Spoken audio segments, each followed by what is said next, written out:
From Toronto to Tokyo, and from Thonia to Syrinx, this is The Basement, your companion to the Ready Player One novel.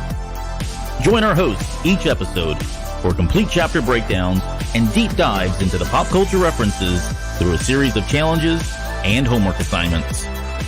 The Basement is the Ready Player One podcast for people who love things. And now, please welcome Albert and the rest of the Gunters for this week's episode.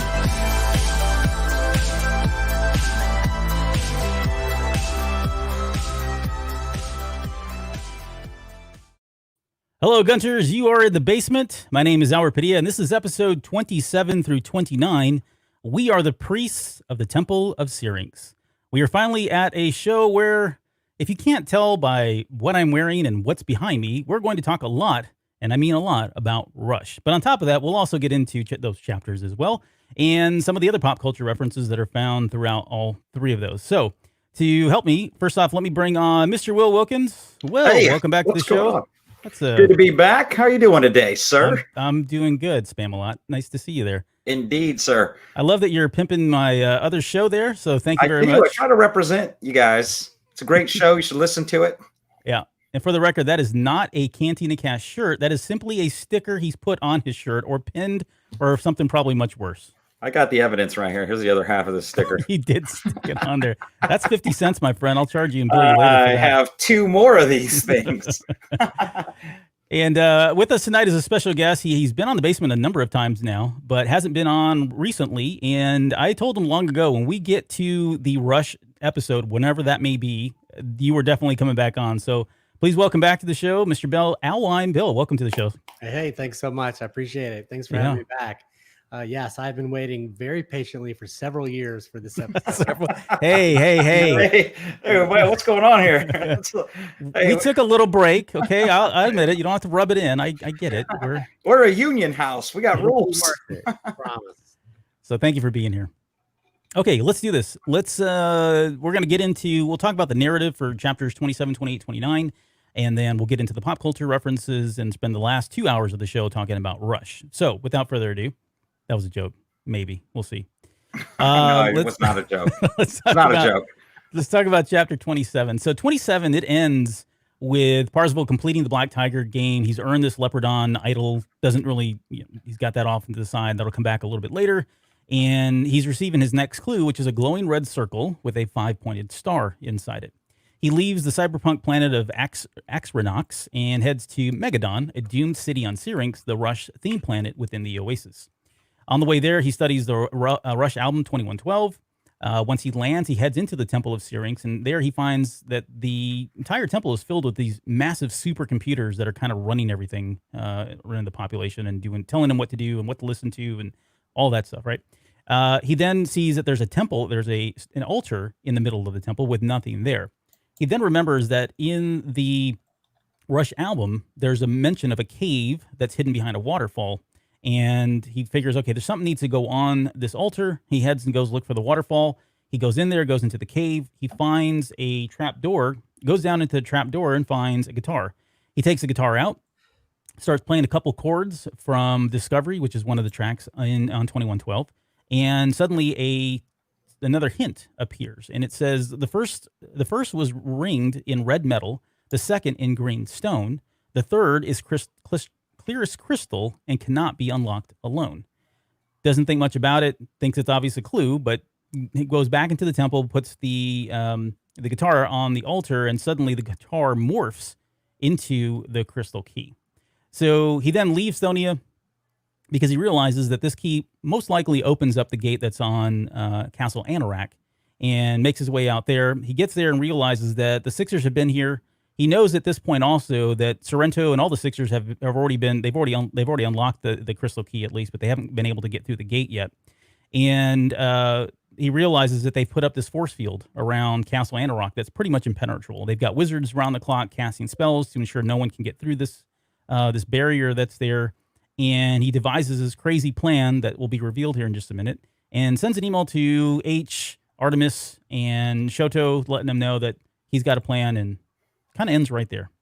So, well, on this one, there was I mean, this is kind of the beginning of the end. We talked about the hero's journey, and this is really, he's literally heading into the belly of the whale at this point, right? He's going to be going into IOI.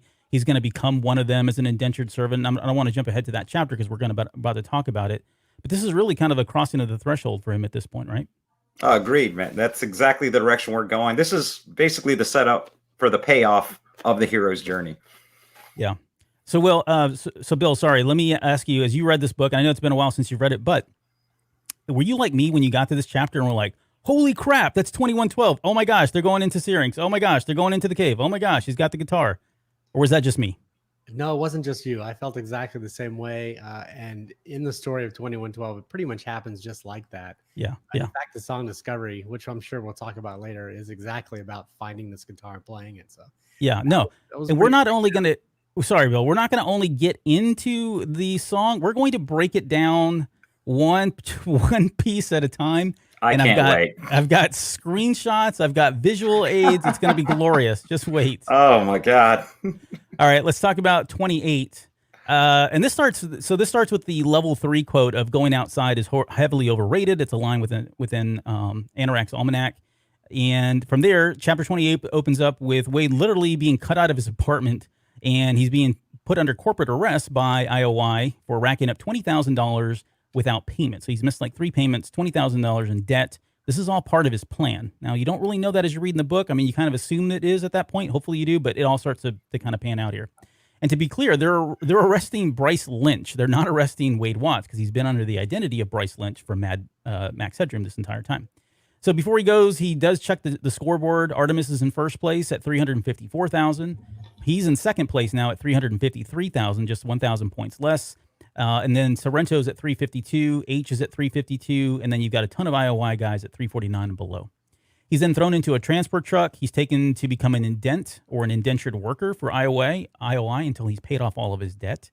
And he's this was the first time he's been outdoors, I think, and it says in over a year. He's been, and we know this because we talked about this just a few chapters ago, where he locked himself up and said he was never coming out until he had found, until he won the contest. And at this point, he's being drug out. He's in a truck, and they put a visor on his head because they're trying to let him be in the Oasis while he's traveling. He decides to pop it off because he just wants to kind of take in the outdoors, which leads right into the beginning of 29. And I think if there's one chapter that kind of really speaks to like the dystopian government and the way just IOI has so much control over people and all that, I think this is definitely one of those chapters. And it reminds me, we're going to talk about this. I know you did some work on THX 1138, but that is right out of this. I mean, it feels very much like it once he gets there. Yeah, this whole feel of this chapter is Orwellian, right? So it's got the and I think a good way to put it, it's got the classic dystopian feel that you get from classic science fiction, and not so much that you see in modern science fiction today. So yeah, I did appreciate that. Right, but there's still some kind of a structure of a government, and whether it's it's not like war torn lands and barbarians run it. It's not like the Mad Max kind of thing, right? It's a little bit more grounded here. All right, let's get into the narrative for 29. And this, again, we get a good sense of just how everyone is plugged into the Oasis in chapter 29, because it starts with him as he's traveling and he's looking out and he's seeing these people that you would think wouldn't have access to the Oasis. And Will, I know this came up. We talked about this a few chapters ago about just, does everybody really have access to the Oasis, and how is that even feasible? And it sounds like at least most people do, even those that are maybe homeless at this point or don't have really, or kind of vagabonds, I guess. But they've got older gear that they're using to jack in, and they're out and about. They're outside and accessing the public Wi-Fi to get on and get in to the Oasis. So it is something that everyone, for the most part, probably still has access to at this point. He arrives at the IOI headquarters. He gets processed in, which ends up, receives a security anklet. He talks about the ear gear, which is kind of like this thing that plugs into his ear so he can receive commands, audio commands, instructions, and then it's got a camera, forward-facing camera, so they can pretty much keep track of him wherever he is. He's also placed into a profession based on how he scores on a series of tests. And for Wade, he's been assigned this role of Tech Support Representative 2, which I think we probably all had that role at some point in our lives. But he kind of throws a test, right? He takes a test and tries to ensure that he gets into. He's actually aiming for this role, or at least something in this field, because it's all part of the plan that he's put together here. He's also paid $28,000 a year minus the cost of housing, meals, taxes, medical, dental, recreational services on top of the $20,000 that he's in debt. So essentially, he's going to be working forever, and he makes note that these indentured workers are they're kind of locked in life. They almost never get out of this because it's just the amount of debt that they have to incur. He makes his way to his HAB unit, which has been assigned to. Oh yeah, he's given the number 42G. So there's the number 42 again from Hitchhiker's Guide to the Galaxy popping up, and he finds himself sleeping in these capsules that are stacked 10 wide. And I thought that's pretty ironic, right? He leaves the stacks of trailers, and now he's in the stacks of capsules, along with a number of other people that are in dents. He turns in for the night before a 7-hour shift in the morning under this new job, and he begins to question whether or not he's if this is even worth it. And I think at the underlying goal here is for him, as maybe selfish as this may be or trivial as this may be, the underlying goal is he just wants Artemis back. But there's all these other benefits that will come from it if he can figure out how to break into Anorak and solve the win the contest. So he continues to mentally torture himself before he eventually just falls asleep, which brings us to the end of chapter 29. Whew. So, Will, any other thoughts there on, I guess, 29? And I mean, it is just kind of an extension of 28, right? But yeah, it's kind of a bleak life for anybody that is an indentured worker. I don't know. I hate to say, I was going to ask this kind of theoretical, hypothetical question about whether or not you think we'll ever get there, but it doesn't seem like that would be implausible. I thought the messaging is that we are, in some ways, at least as an allegory to where we are anyway, right? So we do get married to our debt today. You are, in some ways, an indent to banks and financial institutions when you get to that point, and you end up working in a position where you are always backwards. I've always thought that the concept of credit was always upside down because, now I'm blessed to be in a position where I don't need credit and I could get as much credit as I need with relatively zero interest on everything. But when I needed money, didn't have money, that's when I was paying the 24% with an annual fee of $200. And it's sad. And it's sad that, when you look at the way that we target people in their youth, when you're the most irresponsible and have the least fiscal responsibility, those are the people that are aggressively pursued by credit companies in order to put them in those positions. Yeah, that's a good point. And the minute you said that, I think about the 1994 Geo Metro that I bought brand new off the lot that I paid. So that sticker price on that car was like $8,000, $9,000 at the time. Again, this is 94, right? So bear with me. And about $8,000, maybe around there. I think when I was done paying for the vehicle, it was going to be like $19,000 after interest. I don't know what the interest rate was, but again, to your point, I was 18, 19 years old and needed a vehicle, wanted a vehicle. I didn't care what I was. 3 cylinders? Sure. I'll figure out how to get a 4th one in there at some point. Where do I sign? That's not how that works. That's not how any of this works. But I got like 61 miles to the gallon on that thing, or maybe even, I don't forget what it was. It was kind of at the height of the Gulf War, so it was pretty fuel efficient. I'm justifying my purchase now and the additional $10,000 I would have paid after. Yeah, Billy, what's the worst credit card you ever had? What's the highest interest rate you've ever paid? Let's go. Who's got the highest? Who's got it? I think at 24, 25, something like that. Certainly exactly what you were talking about. I got hit up right in college, right when I got to college. Hit me pretty hard, and I think I was still paying on that by the time I graduated. Yeah, I think I have that beat because I was there was a brief period in our life where we were rocking the payday loans, where you're taking that short-term loan because your check's going to get deposited on Friday. So the interest rate, if you were to calculate it as an APR, what did I know about this one? I mean, I was a kid. I was like 19, 20 years old, just trying to get gas money to make it through the next week. And I mean, those calculate out to like between 200 and 500% if you do it as an APR. Well, and don't forget, Will, because before we were doing payday loans, we were doing the pre-version of the precursor called pawn shops, right? We were going and pawning things off and going, I'll get that out in 2 weeks. Oh, 2 weeks went by and didn't lose that. All right, it's enough about that. Okay, let's do this. We're going to get into the pop culture now. So this is where we get into all of the fun stuff. Well, not that the book's not fun, but the funner stuff for us, at least on this show. And we're going to kick things off with something we've talked about before. And this is CROM. I love it, CROM. CROM. Damn you. Let me give you, hold on. Keep it down for right now. Let me give you the reference and then I'll let Will take it away with the impersonation. So it says, I made my way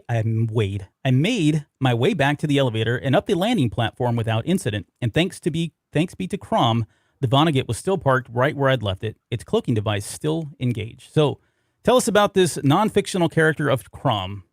Oh yeah, non-fictional is so this is actually a direct quote, and CROM is actually referenced twice here.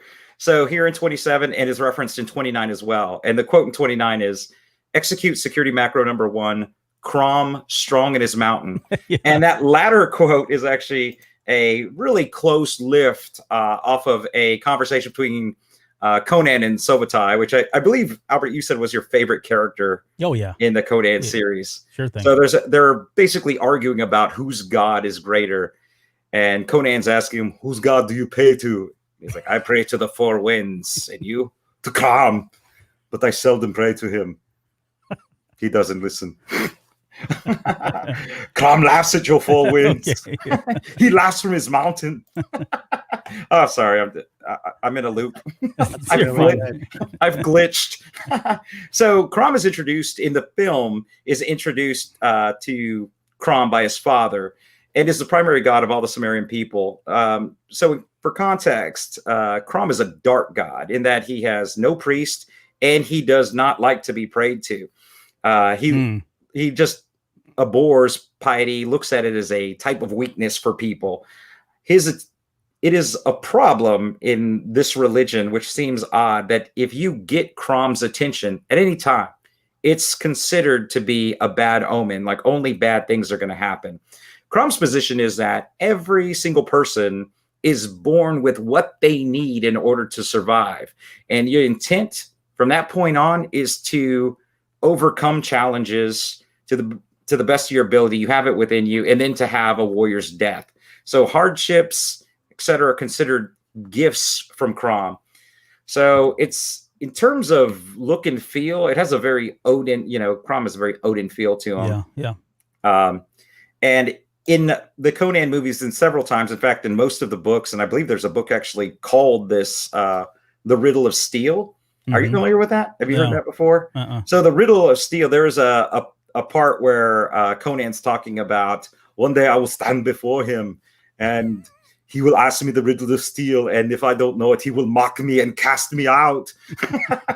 So the riddle of steel, they never, even in the novel, really say what the riddle is. You are just supposed to respond to the riddle of steel. So what is the riddle is literally that. What is the riddle of steel? And so the answer... Well, no, give me the answer, but does this tie directly into like what we see when they're talking? I mean, there's a lot of focus on steel, right, in Conan, where him and his son are talking about it. Later on, it comes back again. Is this kind of playing into it without really being explicitly told? Or exactly, yeah, it is. So it's expounded upon in the novels and in the comic books to be a little more explicit, and the movie makes nods to it throughout, right? You see them like shaping a sword and hardening a sword, and that's really what it comes down to.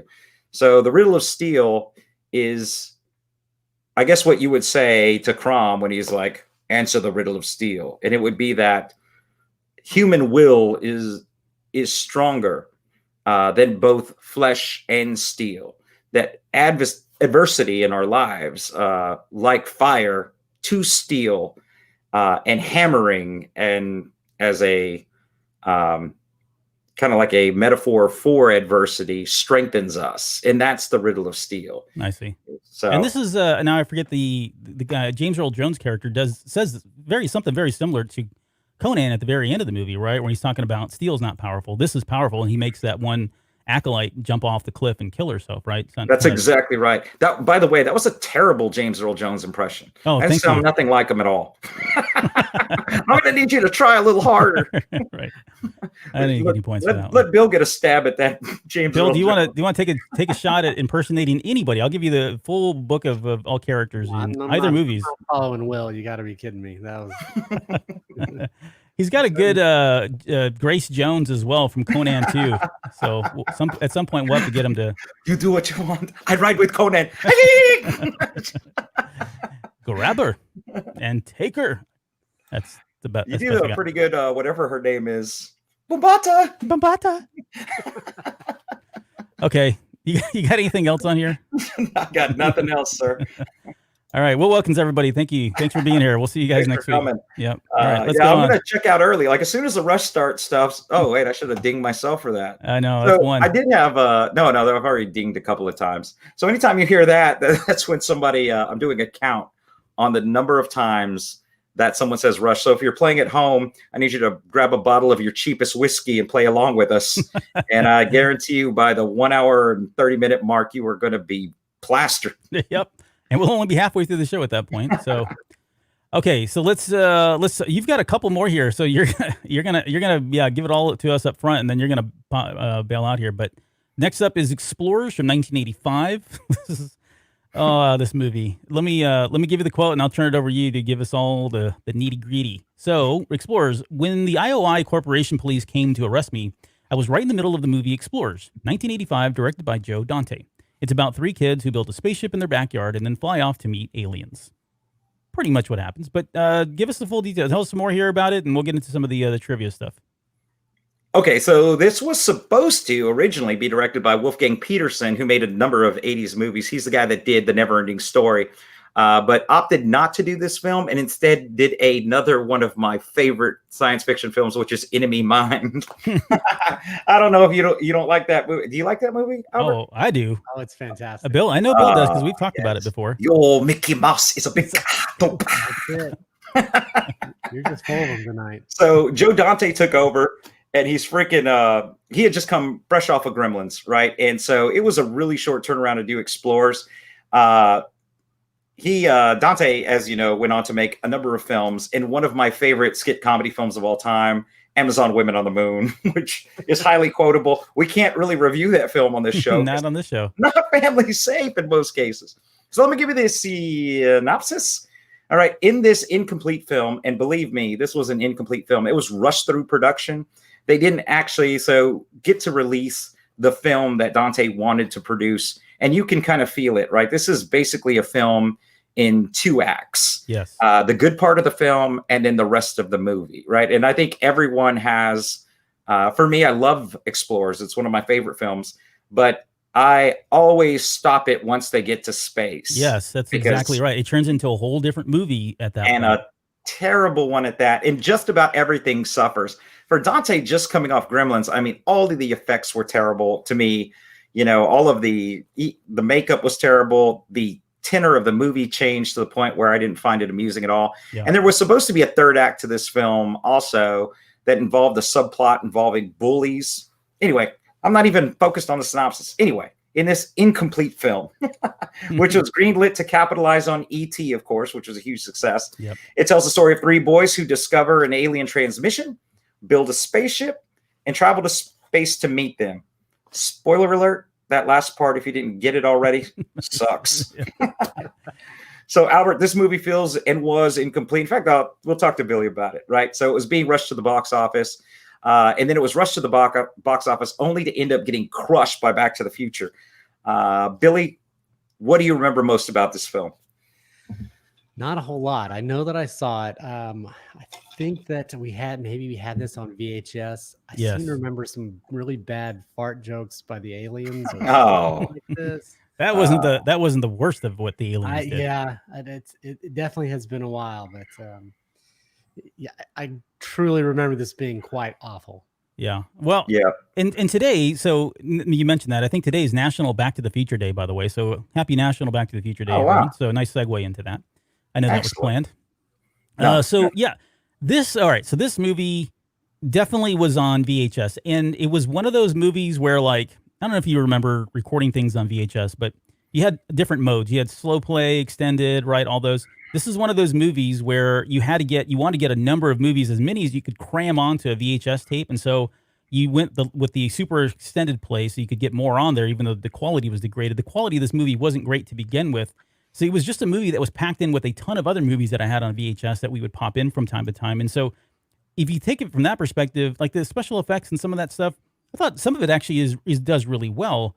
I don't think it's really held up over the years in terms of the quality and all that, but it was a movie like Monster Squad. I lumped this with Monster Squad, where we're at home, it's during the summer, we've got nothing else to do, we've got a VCR, and we've got all these tapes, and this is stuff that we're popping in and just watching back and forth. But I think even as a kid, it did feel like it was jarring for me. Like, I remember liking the movie a lot until they get to space, and then even as a kid, it was just kind of like, okay, what is really going on? As an adult, I really have a hard time with that last, probably 1/4, 1/3 of the movie. it seems like they're just really lost. Like they really have no idea what they're trying to express. There's not a lot of dialogue until the aliens start talking, and then they just turn into, what we would see with like Transformers, the movie with the Wreck-Ar and all them. They're just speaking in all kinds of television talk the entire time. But I do like the special effects I thought were really great, which Industrial Light and Magic were the ones that were behind this.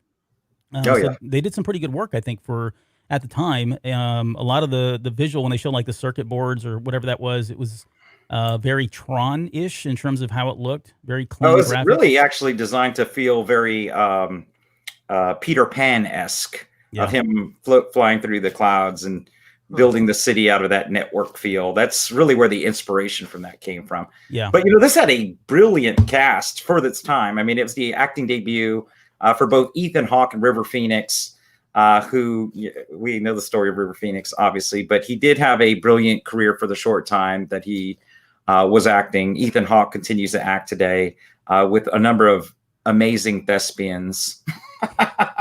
And some terrible ones. And really the veteran was Jason Presson, who really didn't do too much after this outside of Gremlins 2.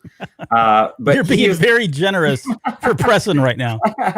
I'm just saying this was his peak. He had already been in one film. He was, nominated for a couple of youth acting awards for his first film, and then came right into this movie. You can kind of see it in the film, but River Phoenix, he plays the nerd.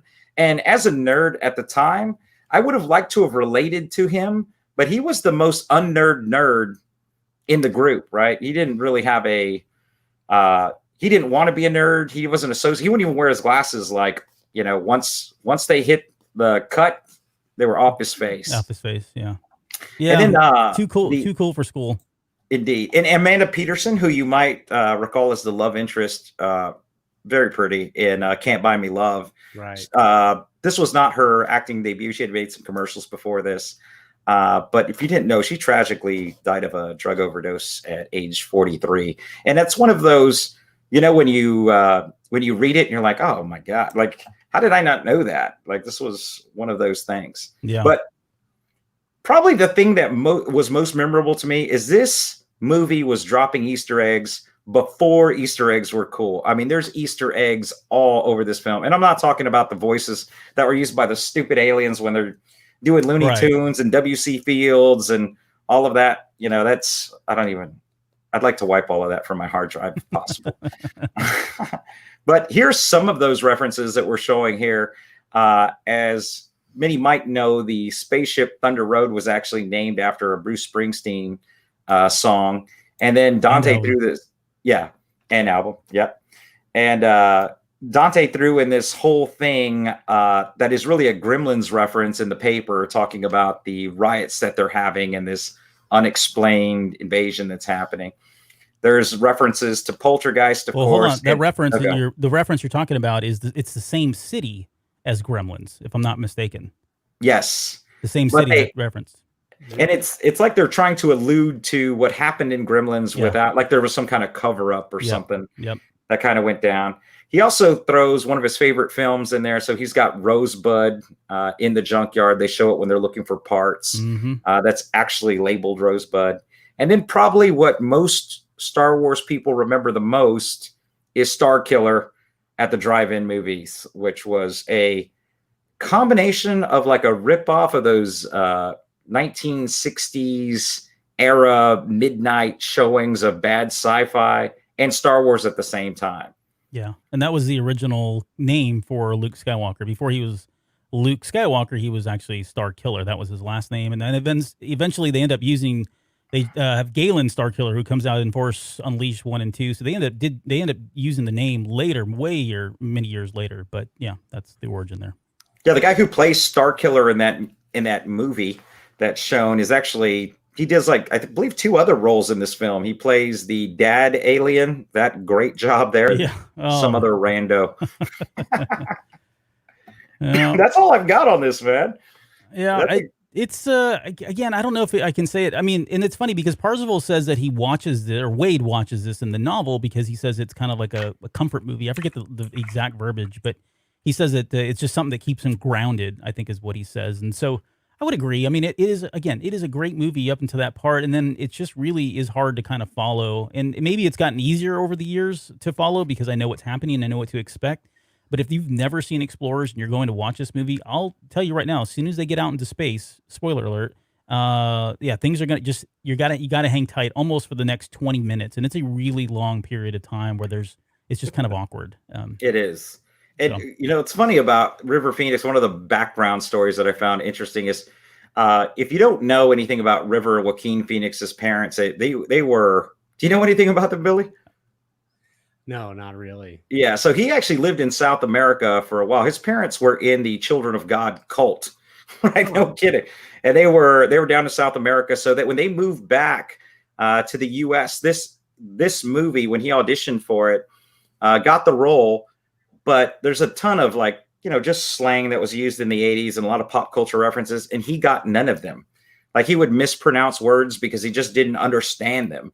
yeah. I mean, even Ethan Hawke, really, this was his first film. He was actually just with a friend who was auditioning. He wasn't an actor. He wasn't planning on auditioning. They just had him read because he was there, and they were like, "That's the guy." That's him. Yeah. Yeah, I don't know. Go. I think it's worth watching at least if for no other reason because it's referenced in Ready Player One, and I know it's a movie that's Ernie Klein likes quite a bit, enjoys. So you got that to go watch it at least for that. But beyond that, yeah, I don't know. We'll see. Okay. All right. So if Billy doesn't know, we've got Ernest Klein coming on the show in December. So this is another question I'll ask because he does reference this a couple of times in the book where he's talking about Explorers. I'd be interested to see how much he loves the second act of this film. Write that one down. We've got a growing list I've of got questions there. All right, let's get on here. We didn't even talk about this. Oh yeah. So the graphics that are displayed throughout the movie are not done on an Apple IIc. And for those that actually owned an Apple IIc at the time, there was no way. No, it could barely crank out Mavis Beacon teaches typing, right? Like there's no way it had Moonlander was a problem for it. So and River Phoenix's character at one point goes, well, it's got 128 or not even, what do you say? 128K or 12. I don't remember what it was, some reference. And it's awkward the way he says it because it's probably more awkward than the way I'm saying it, but it's not like real tech talk. And even then you laugh at it's not even possible to do that based on what we saw the graphics do. But go on, please. So everything you see on his monitor is actually being produced by an SGI Iris 1400. So the difference in price there is an Apple IIc was $12.95 at the time, and the SGI Iris was running about $35,700. Yeah, right. Every kid's got one. Sure. Right. I mean, pretty much what new Apple computers are costing these days anyway. That's very true. Yeah. The price has just gone up. That'll get you the mount. I asked for the SGI Iris 1400 and got the Commodore 64 like all of us did. So, Hey. All right, let's. I had an Atari, but 1220. All right, you got the next one here. Yes. We're going to get into spam. Are we going to sing the song or what? Spam, spam, spam, spam, spam, spam, spam, spam. No? All right, here we go with reference. 1937 is when this thing was created. I wasn't surprised to see them. I knew why they were here. They were here to cut open my apartment and pull me out of it like a chunk of spam being removed from a can, which is a very, very visual, it gives you a very good visual because you know exactly what that looks like and sounds like. But hey, tell us about spam. All right, so this is Mr. Hawaiian Man. You know it, brother. Yeah, so for those that don't know, my family is Hawaiian, but as we often tell people, if you have brown hair in Texas, well, you're Mexican. Yeah. I'm like, hey, my name's Will Wilkins. No, it's not. What's your real name, son? Yeah. Slow down there, Guillermo. What's your real name? Yeah, easy there, Memo. So spam is actually referenced twice in Ready Player One. Once here in 29 and again in chapter 31. And they use both the meat and the unwanted email context for each. Okay. So in 31, just so, because I'd love to talk about spam again, but I know you're not going to want to. So in 31, he goes, "This is your plan," Artemis said. "Spam the entire oasis asking for help." And so those might seem for, a lot of people don't give this thought, kind of like when, millennials see some of the icons that are still prevalent on desktops and don't understand why they exist. The idea of spam actually comes from this delicious meat-ish dish. Well, so we love spam in our house. I don't know if I'm genetically predisposed to loving spam, You are. but we have right now 6 cans of spam. We always have around 6 cans of spam in our pantry. And we never get anywhere near the 3 to 5 year shelf life that spam is blessed with. And technically, you can eat spam older than that. You know, they say that technically, as long as the seal isn't broken, it can last up to 1 trillion years. It's just going to have a lot less flavor as it progresses. But technically, you can still eat it and still be fine. But this and Twinkies. That's you're pretty much set. If you can stock Twinkies and this, you're good to go. Yep, it's going to be good. You got to leave something for the roaches to snack on, apparently. Yeah.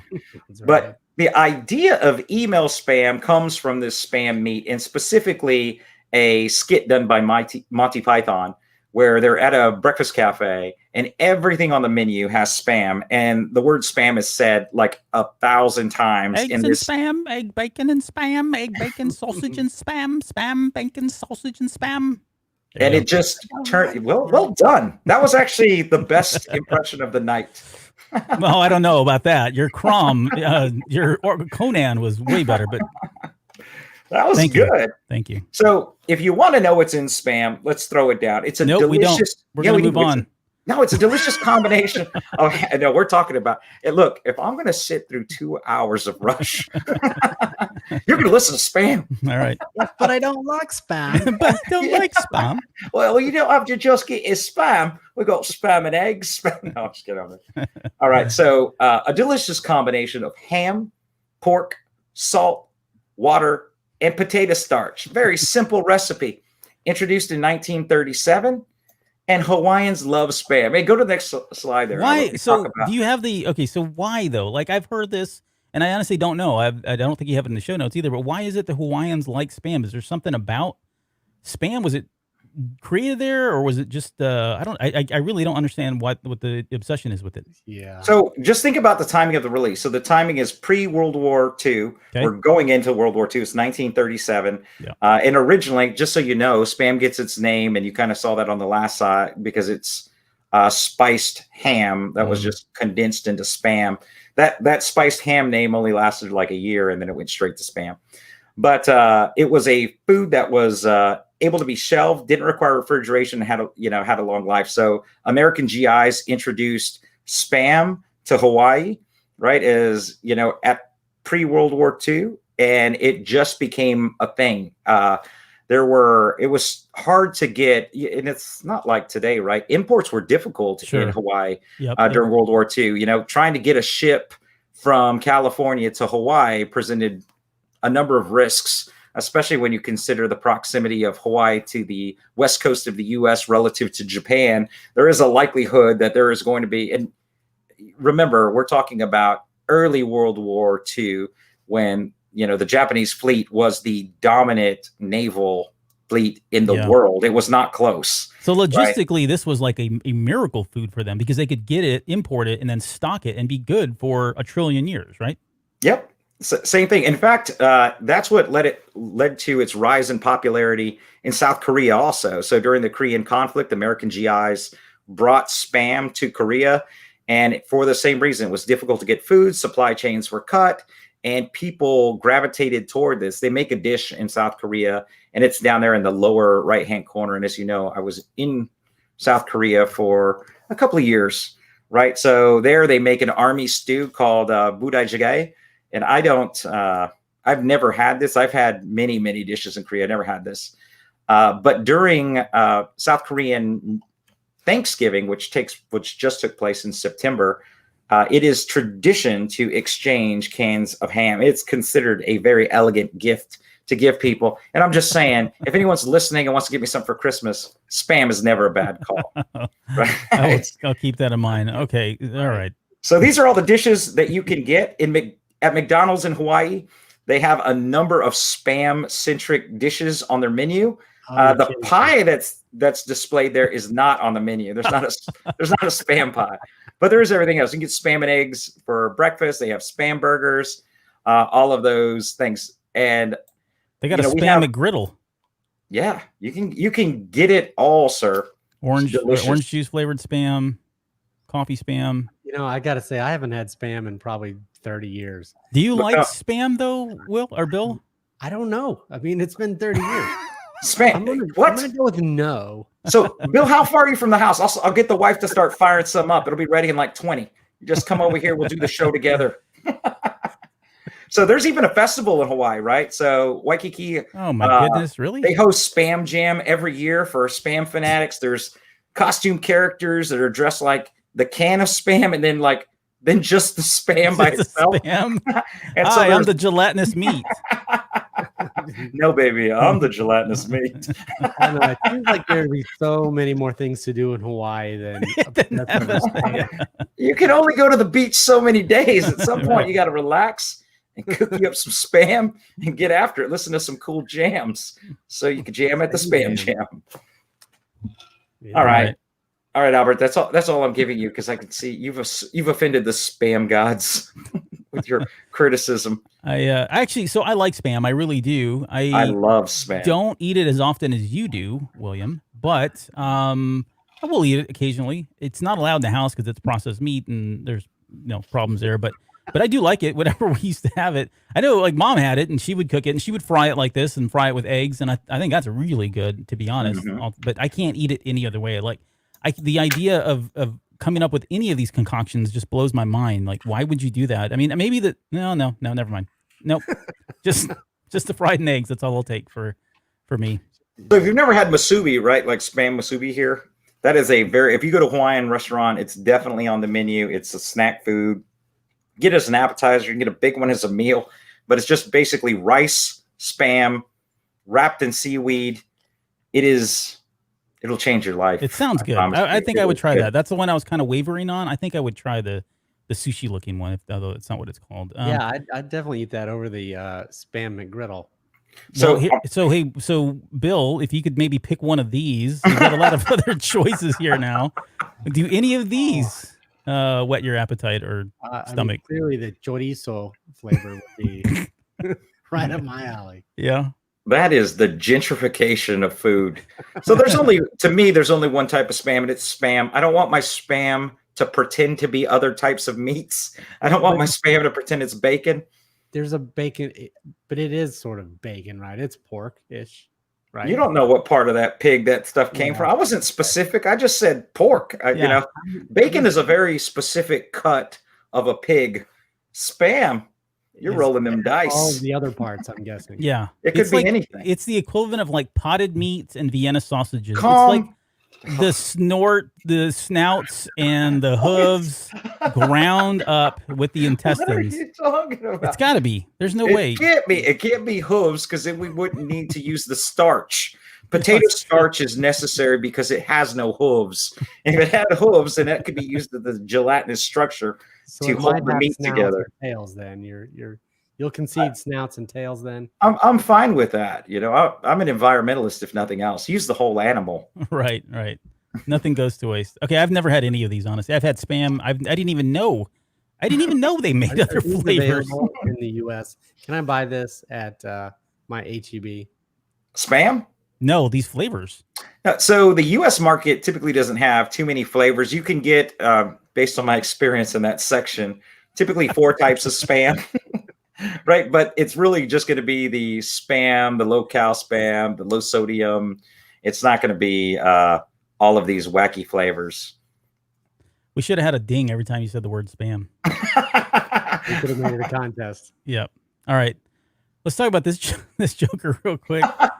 So there's a reference in the book that says, the IOI drone in the suit squeezed past the drop cops and gingerly pressed his thumb to my door intercom.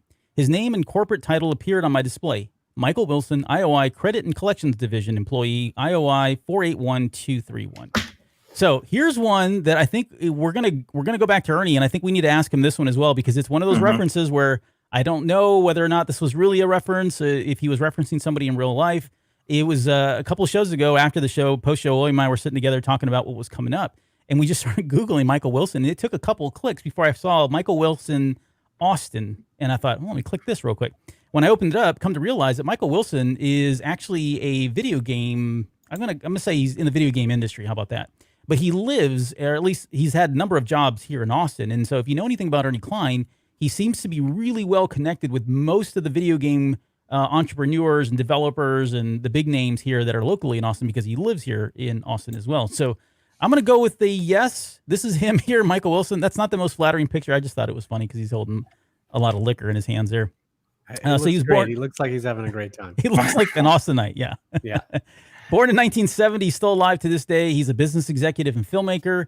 He joined id Software, so makers of Doom, Wolfenstein, all those, back in 1995. He was very instrumental in the launch of Quake, which is one of my favorite games, first-person shooters. He became the CEO of Ion Storm, which was based out of Austin here during between 1996 and 1997. He was one of the guys that was behind Daikatana, which, if you know anything about Daikatana, turned out to be an absolute flop. But more on that in just one second. He went on to work at the Gather of Developers in 1998. He's worked at Substance TV, which was a video game magazine that was on DVDs. And then he went on to do a few other companies. And so from 2008, since then, he has now been at something called Funslinger, where he is the Chief Relaxation Officer at Devolver Digital is the name of the company that he's at today. So that's kind of it. I mean, I thought it was interesting. Hopefully this is right, but I do want to just talk about this because this is Daikatana. This game, I was really excited for this game when it came out, or when it was coming out. And it was, I won't get into the history because we could do a whole segment on the history, but long story short, this game took forever to come out. I mean, years and years and years, and it turned into the joke of the video game industry because it wasn't going to come out. There was things like this full-blown ad in here. It says, John Romero is about to make you his bitch. And then down at the bottom, their tagline was suck it down. So John Romero, if you know anything about him, he's a pretty soft-spoken kind of guy. I mean, don't get me wrong. He created Doom and Quake and all these really violent games, but this isn't his personality. Michael Wilson was the guy that was kind of signed off on this advertising campaign, and John Romero and Ion Storm, for that matter, took a lot of flack for this advertising campaign. I think it was a terrible, terrible idea to do at the time. I don't know if that game ever came. It actually did come out, and I remember downloading like a demo and playing it and really wasn't impressed. And the problem was, by the time the game came out, so many years had passed, the technology that we were seeing in more modern games blew this thing out of the water. Had it come out when it was supposed to, it probably would have been revolutionary, but we didn't get that far. And then lastly, this is his account here. If you want to go follow him on Twitter, Mike Wilson. He seems like a nice guy. I don't know anything about him, to be honest. He's at Devolver Digital, which is that company. Their game that they're most famous for right now is Serious Sam 4. So they just did that. And they've got a number of other games out here. So have either of you ever heard of this guy? So I have, but in the interest of the game we typically play with each other, Albert, I'm going to give you a solid 7 on this one in terms of linkage. So when I first heard Michael Wilson, I do know that he loves tech. He loves 80s movies, but he also likes classic American cinema and makes reference to that amidst all the other stuff. And I mean, we kind of covered some old films in the past, but Michael Wilson was also a director, right? An Academy Award winning director who did both Lawrence of Arabia and Bridge on the River Kwai as writer and director, and A Place in the Sun in 1951, right? And that's a possibility, but I'm going to give you that. It's probably slightly lower. It could be Michael Wilson, who is a junior at Roosevelt High School here in San Antonio. One of those three. Yeah, his Facebook tagline says, "Love me some juicy and tender baby girls." Oh, my. Yeah, ribs, that is. So sweet. Could be that guy. He's coming up. We can only hope it's that guy, and that Ernie Klein confirms that it is indeed that guy. So it is a random guy. A random guy. Who wasn't around in the 80s. No, not at all. Bill, did you ever play Serious Sam, any of those games, Daikatana? I didn't play either one of those. I was a huge fan of a lot of the id Software games. Doom was huge. Even the new Doom. Quake 2 was my jam for years and years and years. In fact, it was... you and I used to work at a company together many, many, many years ago. I was working a night shift, and I probably played more Quake 2 during the night shift than I actually did work there. Because we had our own server. The company had its own Quake 2 server. We had our own Quake server there, and those were good times. Nice. All right, well, let's move on from Mr. Mike Wilson and talk about something really exciting, and that is Muzak. So I have I'm going to give you the edited version because I have so many notes on Muzak, and I found myself going, what in the hell am I doing? I don't need to have this much information on Muzak. It really can't be that interesting. So I will try to give you the quick synopsis. It starts with a reference in the novel says, as we rode the elevator down the lobby, I hummed along with the Muzak as loudly as I could to show them I wasn't afraid. So immediately when you think of Muzak, Bill, what do you think of when you think of Muzak? First thing that comes to mind. Elevators. Yeah. Will, same thing? Same thing. Elevator music? Okay. Kmart. And Kmart, yeah. There's a reason why. So this is synonymous with elevator music, background music. If you're any retail stores and in the 70s, 80s, 90s, this is where it really kind of started to bubble up to the surface and become super popular. But yeah, that's kind of what they are. And they've done a lot of other things as well. And it starts with this gentleman here on the far left-hand side. So this is Major General. I don't know why I guess it's a prestige title, right? I guess Major General. You have to call him that, like Dr. Will. I don't know. Maybe not. But Major General George Owen Squire is the gentleman who is behind Muzak. And he found a way to kind of pump music over electric telephone lines. And so you can kind of see here in the middle, this is kind of one of these ads that they had where it says radio and Muzak in every guest room with our compliments. And so they started catering to not only retail people, retail businesses, but also homes. So again, this predates radio. Before radio became what it was in the 30s and 40s, this was a way that you could get music into your house by pumping it over electrical lines. And this is what this gentleman did. That technology of duplexing that's where duplexing started. So if you're in the tech industry, you know what duplexing is. This goes on and has all kinds of other benefits later on, beyond just music here. Eventually, and they had these big computers in the background. Those are actually computers. That's why there's tape. These analog computers, and they would get all this music that was orchestrated music, and they would pump it through. And this was all, at the time, this was music that they created themselves. They were taking these titles, making their own, and pumping it out for people to listen to. Eventually, they got into, like around the 50s, they got into this idea of this unique stimulus progression programming. And what they were doing is advertising their services to businesses to say, look, we have music that we've scientifically proven that if you play it while your employees are working, your productivity will start to go up. And this was very successful. You think about all the marketing and stuff that was done just for advertising. You think of like Mad Men and all that stuff that was kind of going on at the time. This is right in line with a lot of that.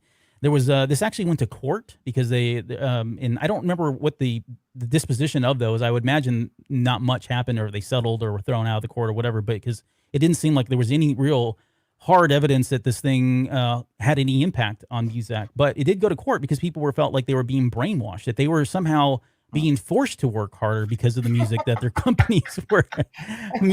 companies were pumping over the intercom systems here. And so these are some of the real pictures here where they're kind of showing you the stimulus impact of having music pumped over there.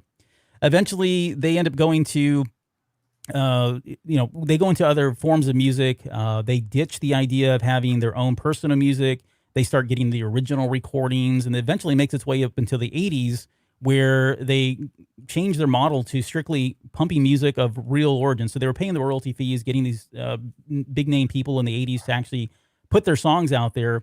And I kind of skipped over one part. The part that I think we're all familiar with is they take these great songs and they put this orchestrated music behind it, right? And and it didn't matter whether it was rock, pop, didn't make a difference. They were pumping this music over the elevator, and they kind of gave you this neutral tone throughout all of it. And that really rubbed a lot of people the wrong way, and why it kind of has that real negative connotation today. Like we think about it, we're like, oh, Muzak, I hate the way it sounds. There was, I think Ted Nugent, of all people, is like one of the more outspoken people about Muzak. He's been one over the years. Not that that's really that important, but I just thought it was funny because Ted Nugent hates pretty much everything in life. But yeah, so they would pump this music out. They eventually went over into that 80s stuff. The industry really changed for a lot of different ways around 2000s, late 2000s, and they found themselves in a lot of bankruptcy problem. It got shifted around. There's way too many places to name, but they got bounced around to a lot of different companies. Eventually, they made their way over in 2009. They filed for bankruptcy, and they're still around to this day, although their name got changed in 2013. So 2013 was the last year that they were called Muzak, and they were sold over to a company called Mood Media, which you see down here in the bottom right-hand corner. Mood Media is the combination, or Mood Media is doing the same thing now, but they do a lot more. It's not just music. You can see the little icons down here. They do chat and all that, and they're still catering to businesses. Anybody that wants to have this kind of ambient music on hold or on websites or you name it, they can do it all. And then lastly, the last thing I want to talk about just quickly is the portmanteau, which is the combination of two words to make music. So it came from the word music, and it came from the word Kodak. And Kodak, for no other reason than the, what's his name, George Owen Squire thought Kodak sounded like a cool name. So he fused Muzak and Kodak and got Muzak, and that's where we are today. That's all I got. Wow, that was interesting. So I don't know if you remember this. So there was a period of like 6 to 8 months where we both worked at Solo Serve. Yes, Right. I'm glad you brought that up. Worked at Solo Serve. They had Muzak first, and then during the holiday season, we wouldn't have Muzak. We would have actual songs, right? And I remember thinking, oh, they're going to finally turn off the Muzak. And I love Christmas music. It's my favorite time of the year. I love it.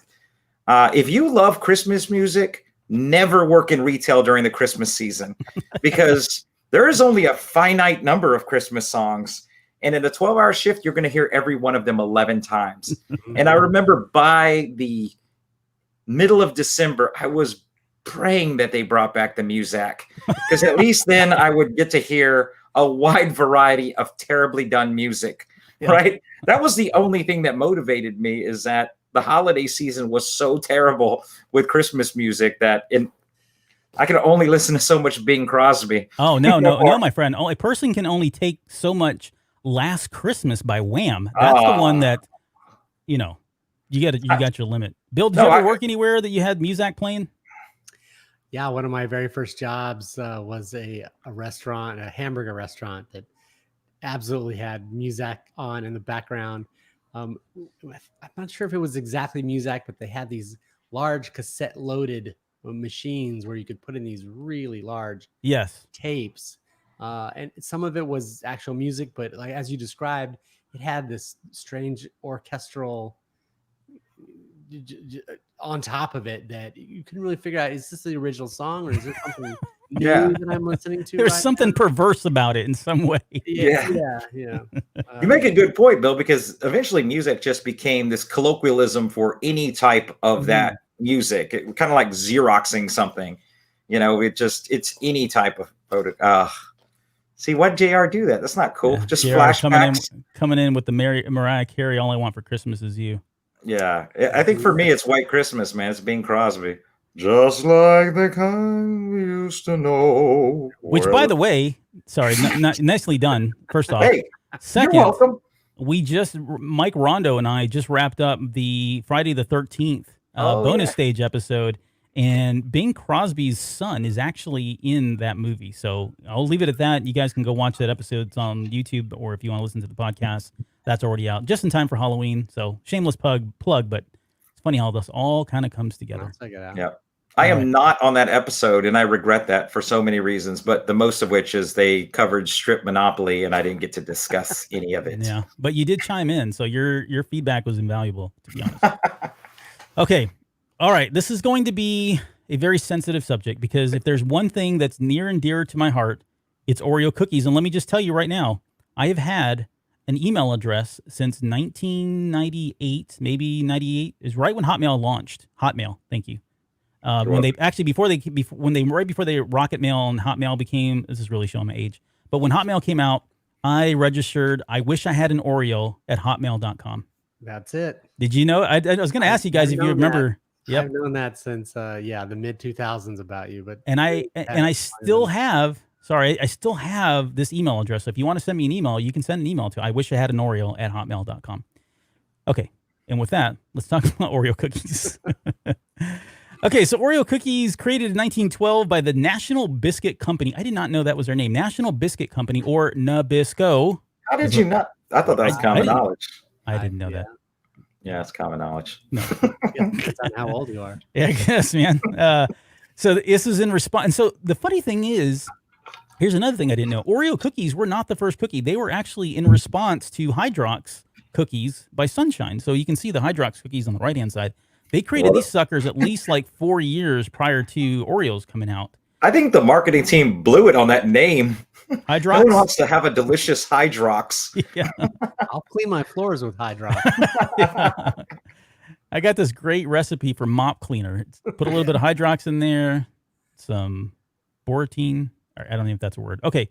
Back to cookies. So Oreo cookies, 1912 is when they first came out. I've got the logos down here. So 1900. Oh, those are the seals down there. Those are the Nabisco logos that they went through, starting with that far left one, which looks like something out of Rush. It Is that the does. same symbol that we had on our shirts? Bill, It's stand up pretty there. Close. What is that? Stand up there so we can see your... That is very close. I mean, outside of the... I mean, the Rush looks more like, pork and beans, but... Exactly. Yeah, it looks pretty similar. Okay, anyways. So Oreo biscuit. So they was originally called 1912. I've got a picture. 1912 it was called the Oreo biscuit. In 1921, they changed the name to Oreo sandwich. In 1948, Oreo cream sandwich. In 1974, that is the final name, and that was called the Oreo chocolate sandwich cookie, and that is, to this day, exactly what it's called. I don't know if I can see it here. Chocolate sandwich cookies, yeah, down here in the bottom right-hand corner, or bottom of the screen. So yeah, they've kind of changed their name a couple of times over the years. Now, I want to get into the origin. You can see here on this little diagram, I'm showing a diagram of all the different boxes and over the years and how they've looked since the 1910s all the way up into 2000s, and pretty much has looked the same kind of packaging since at least the last 10 years that I'm aware of. Hey, just so you know, Albert, Borantine is a thing. That is a thing. What is it? Yeah, it was a soap that was popular in the 1910s. So you could have used Borantine hand soap prior to grabbing a delicious Hydrox. Wow. The more you know. Yeah, the more you know. And knowing is half the battle. Okay, so this was, so here are the cookies, the different packaging that they had, which was kind of cool. The one that I remember is obviously the 80s. Like I remember the thing about it was just that paper tab at the top of the package. Tells you how much I like about Oreos, but I remember that. All right, anyways. Today's are astronomically more superior from an engineering design perspective. The current design is superior to the 80s. That whole lift it, grab a cookie, and close the flap. Genius. That right there, life-changing. Yeah, the problem with it is you're going to grab a whole sleeve all at once that way. I was going to do it anyway. I was going to. Let's not look. I'm a big guy. Got to eat some cookies. An entire sleeve. Hold that thought because we're going to talk about the amount of cookies I consume every night. All right, so this is where was I? Okay, so yeah, so there's a lot of speculation as to where the name Oreo originated. And I mean this. There really isn't a clear, concise. Here's the official stance from Nabisco in terms of what it was, why it was called Oreo. The best one that I think I found, and this comes from Stella Parks, but although she's a writer, there's been other people that have kind of done the research.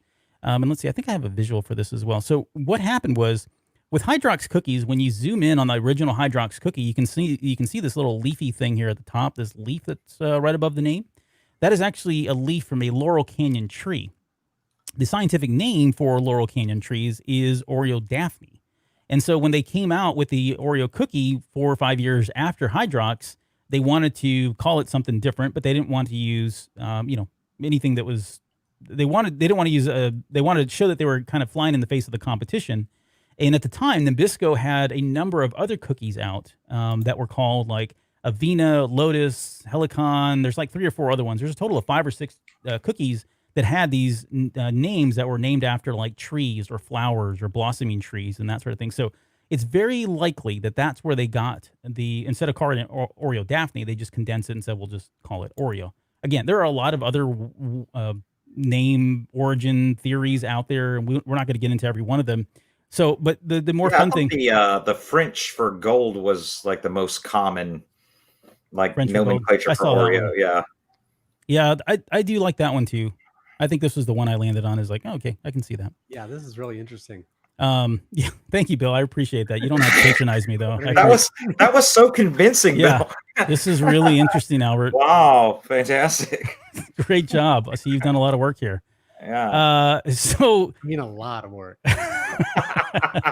You know how long it takes to crop an image in PowerPoint? I don't even want to hear about it. All right. There is so the other thing before we got not every night, but just about every night, I can sit down and eat at least a sleeve, maybe a sleeve and a half. And if I'm really hungry, I'll eat 2 sleeves of Oreo cookies. I'll get a big thing of milk. And you had it right the first time with a pig.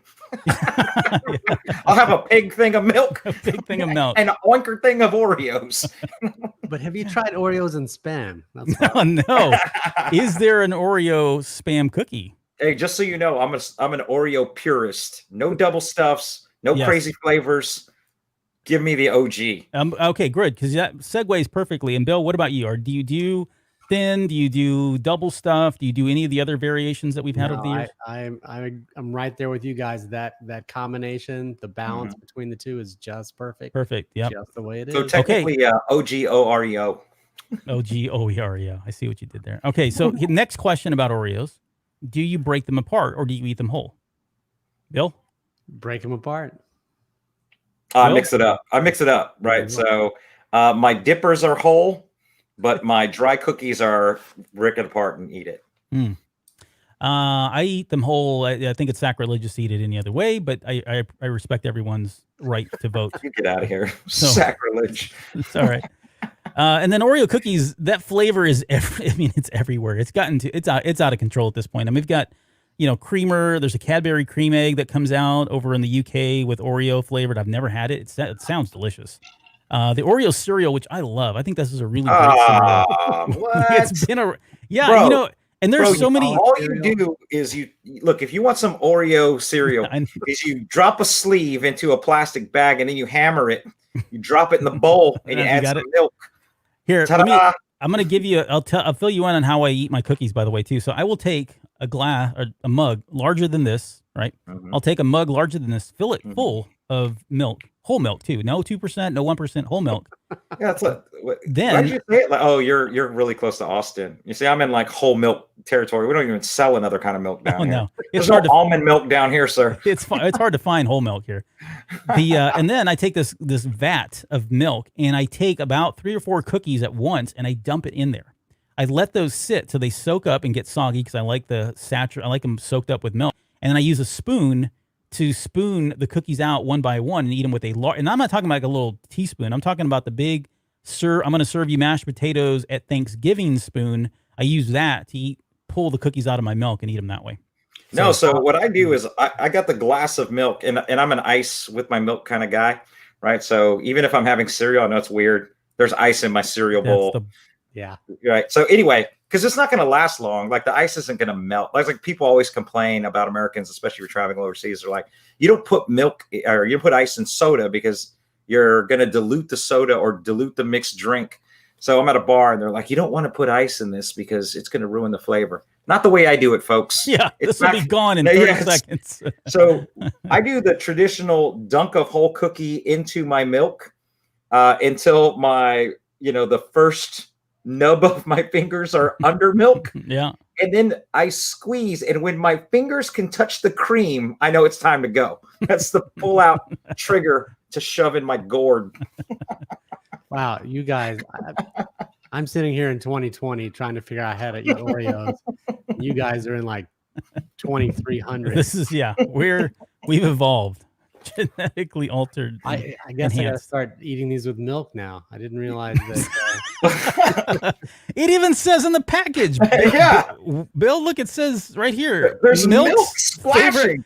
Milk's favorite cookie. They even tell you it's its favorite. You're not following the simple instructions, Bill. What is wrong? I'm a Chips Ahoy man. All right, I like Oreos. They don't touch Chips Ahoy. I like Chips Ahoy. I'm not going to hate on them. But here's the real question. So I'll throw this to you, Bill. You can like your Chips Ahoy all you want. But when somebody says cookies and cream, 1,000% of the time, it's going to be Oreo in that cream. That's no lie. That's how you determine that they are the ultimate winner. I don't care what brand of ice cream you get, what store you go to. If you order cookies and cream, it's going to be Oreo. Okay. So here, with that, we're going to play a very quick game. It's a softball game. Don't worry. And I'm going to tell you the name of an Oreo cookie, and I want you to tell me if I've made this cookie formula up or it was a legitimate version flavor of Oreo cookie that was released. Okay. Gotcha. All right, let's go. I'm in the game, Coach. Elwine, you're our guest, so you get to go first. Let's do it. This is the Peeps Oreo cookie. That's a real thing. Real thing? Real thing. That is a real thing. So this is the Oreos Peep with Peep marshmallow cream in the middle. I freaking hate Peeps. I can't stand Peeps are disgusting. Like they're right up there with candy corn for me. Yeah. Oh, what? The yellow part of the candy corn's good. Like that's the part I chew out of the candy corn and I throw the rest away. Like it's Halloween. How do you not like candy corn? But Peeps, Peeps are Satan's food. You should not be eating Yeah. those. The devil's food. Okay, Will, this one's for you. Pop Rock Oreos. This would be Oreos with Pop Rocks in them. Oh no, that's made up, man. That's Fantasyland. No, that is real. What the? Come They on. did a 4th of July fireworks limited edition with popping candy in the middle. They had to actually put Oreo Pop Rock candy in there. So as you read them, their mouth was exploding with delight. So I'm not going to win this. As we've covered, you know, like even for my favorite food is Spam, I'm not into all the, like, look at all of these cans of Spam I have. There's no crazy flavors. It's just Spam, baby. You're just a purist. We ended up with a box of these this past year. Were they good? No. Yeah. No. They didn't sound good. Like, So I don't. here's It's you just don't expect your cookies to be moving around in your mouth. Yeah, so yo tengo una pregunta, por favor, señor. I got like just a quick question. Okay. Right. Sure, you're Hawaiian. Yeah. Anyway, Not making a the strong only one case that- for you. You're the only one Hey. that speaks Spanish. that's not true. Albert can speak Spanish. He just chooses not to. So when you're dunking one of these cookies, is it like firing off the stuff before it even gets in your No, mouth? I told you I don't dunk them, so Oh, but so now I've got to do the research. I've got to go dunk one of these and see if I leave it in long enough, if it just transmutes into a regular Oreo once all the crackling has stopped. Yeah. Okay, Bill, you got the next one here. This is the blueberry pie Oreo. no, that's not a thing. Not a thing? Yeah, that's good. Oh, he spoiled it. Yep. Blueberry Ah. pie is a thing. They actually released the flavor, and the cream in the middle was indeed blue to signify that it was a blueberry pie. So What do you feel about the vanilla cookie? it's a good cookie, but it's not like, I mean, I would put, I mean, I have Chips Ahoy, honestly. Chips Ahoy is like right behind Oreos in terms of what I like the most. Oh yeah. And there's probably a few other cookies in between that and the vanilla cookies that Oreo puts out. Again, good cookie, just I gotta have the chocolate flavor in No, my it's cookies. flavorless. Like a vanilla cookie doesn't even make any sense. It's like eating a muffin. A muffin is a cupcake that's not trying, right? Like it's not. Where's the rest of the flavor? Like, no Okay. thanks. We'll have to quote you on that one. Okay, Bill or Will, you got the next one. I may have already spoiled it. Root beer float Oreo. Yes, I saw it. Yes, it's a thing. Unless you Yes, photoshopped it. it is a thing. I did not Photoshop this, although it does look Photoshopped to some extent. But no, this is a real thing. Root beer floats Oreos, and you can see in the middle there, the cookie was a vanilla cookie, and in the middle they did a root beer flavor, and then the cream on the left hand. So it was like a two-tone type. Swirl kind of thing. Yeah. Oh my swirl God. going Here's on there. another look at this photo, man. This is something else for the laboratory I'm going to have to check because that's not ice in that there root beer float. That's more Oreos. They cranked a root beer full of Oreo. I'm doing this. I'm Go doing look this it up. next show. I'm going to have all of these combinations for you. Okay, gonna Bill, be- you got the next one. This is, or you, who's, yeah, Bill, you got the next one. Watermelon Oreo. Sure, why not? Yeah, let's eat them. Watermelon Oreo is a thing. That is why. It's disgusting. It's just why. Yeah, I don't know. Maybe somebody likes this, but yeah, again, two-tone there. Like, And this is recent because it's got the newfangled. it's got your, modern day science technology breakthrough Yeah, there on the that's right. wrappers. And the part of this is interesting. Like it's pink, so I get that's the watermelon flavor. But then is the green like the husk? Like why would they? rind. Mhm. The That's where rind. all Thank the- you. That's where all the flavor lives. That you're talking to my mom now. That's not Yeah. real flavor. That's where the vitamins are. The vitamins I'll are- tell you that. Is this corn raw? Can't you just taste the vitamin C? It's just, That Oh, was- Bill, what movie was that, Billy? I'm not sure. How about you, Vitamin Albert? You got C. that one? You missed me on that one. Yeah, that was. Didn't we talk about this on the show? we did. Was it? I forget now what movie it was. I'm It's sorry. War Games. War Games. Yeah, because then we talked about the guy, the way he eat the corn and put it in his bread. So, Billy, since you're on the show, tiebreaker, Billy, if you've seen this movie, I'm sure you've seen this movie, but it's been a while. There's a point where the dad is eating a piece of corn and he's buttering his corn, and he's doing it by taking a slice of bread, covering it in butter, and then he's rolling the corn onto the bread to absorb the butter. Have you ever done that before? No, I haven't. It sounds Dang it. brilliant. It sounds Sounds brilliant. brilliant. Only I just didn't think of it, but All right. I just need, just for my self-esteem, to have one listener say that they eat So their corn Will that claims way. Will claims his whole family for generations, years, like generations of Wilkins Generation have from the eaten corn. islands. have we always eat eaten this way. pineapple the same way, right off the tree. Just Anyways, this okay. Let's. Will, you got the next one right? I'm ready So to go. hot chicken wing Oreo. Oh God, that is no way, dude. No way. Not we a did good that. thing. Not Please a good thing. Not a thing. No. All right. that's Well, not you know what? It's true. not Not only did they do a hot chicken wing Oreo, but they also did a wasabi at the same time, and this was exclusive to the Asian markets. Go You don't figure. It say. never Well, made it over here. Well, if you were, I didn't know Asian market was in play because at that point I'm accepting virtually every flavor on the planet, including like shrimp flavored and chicken foot flavor, and man, I've eaten some crazy things in the Far East. Terrence joined us finally, man. I'm glad you're here, buddy. He's been trying to get on and watch us. He says, I worked for a grocery store for years and would get to try all these after they expired because they always overestimated how many people would try these flavors. Besides the mint flavor, I don't care for any other besides the original. Oh, well played, Terrence. So I am a purist, but the mint ones are good. I will give them that. I would try that wasabi. I really would. You're a big wasabi guy, huh? I'm a wasabi guy too, and I'm not eating that. That is gentrification. All right, this is the last one, and we got to go on. Appropriation. Cultural appropriation. That's right. The last one, and who's next? Billy, I think this Bill's is yours. closing the show. He's all right. You're closing the show. Good luck. Candy corn Oreo. See, they've all been yes so far, so I'm going to continue this trend here and say, yeah, that's a thing. I told you this was a softball question game, and yes, this is a real thing. This is the candy corn Oreo, and on the right-hand side, I included a little jiffy to show you exactly how you eat candy corn. You open the bag and throw them in the toilet because that is the worst. It's the worst. No, it is not the worst. Terrible. Okay, worst Halloween candy is not candy corn. It's those peanuts that don't taste like peanut. They're like shaped into a giant peanut. Yes. They come in an orange or a black wrapper. Yeah. And only the worst people in the neighborhood handed them out.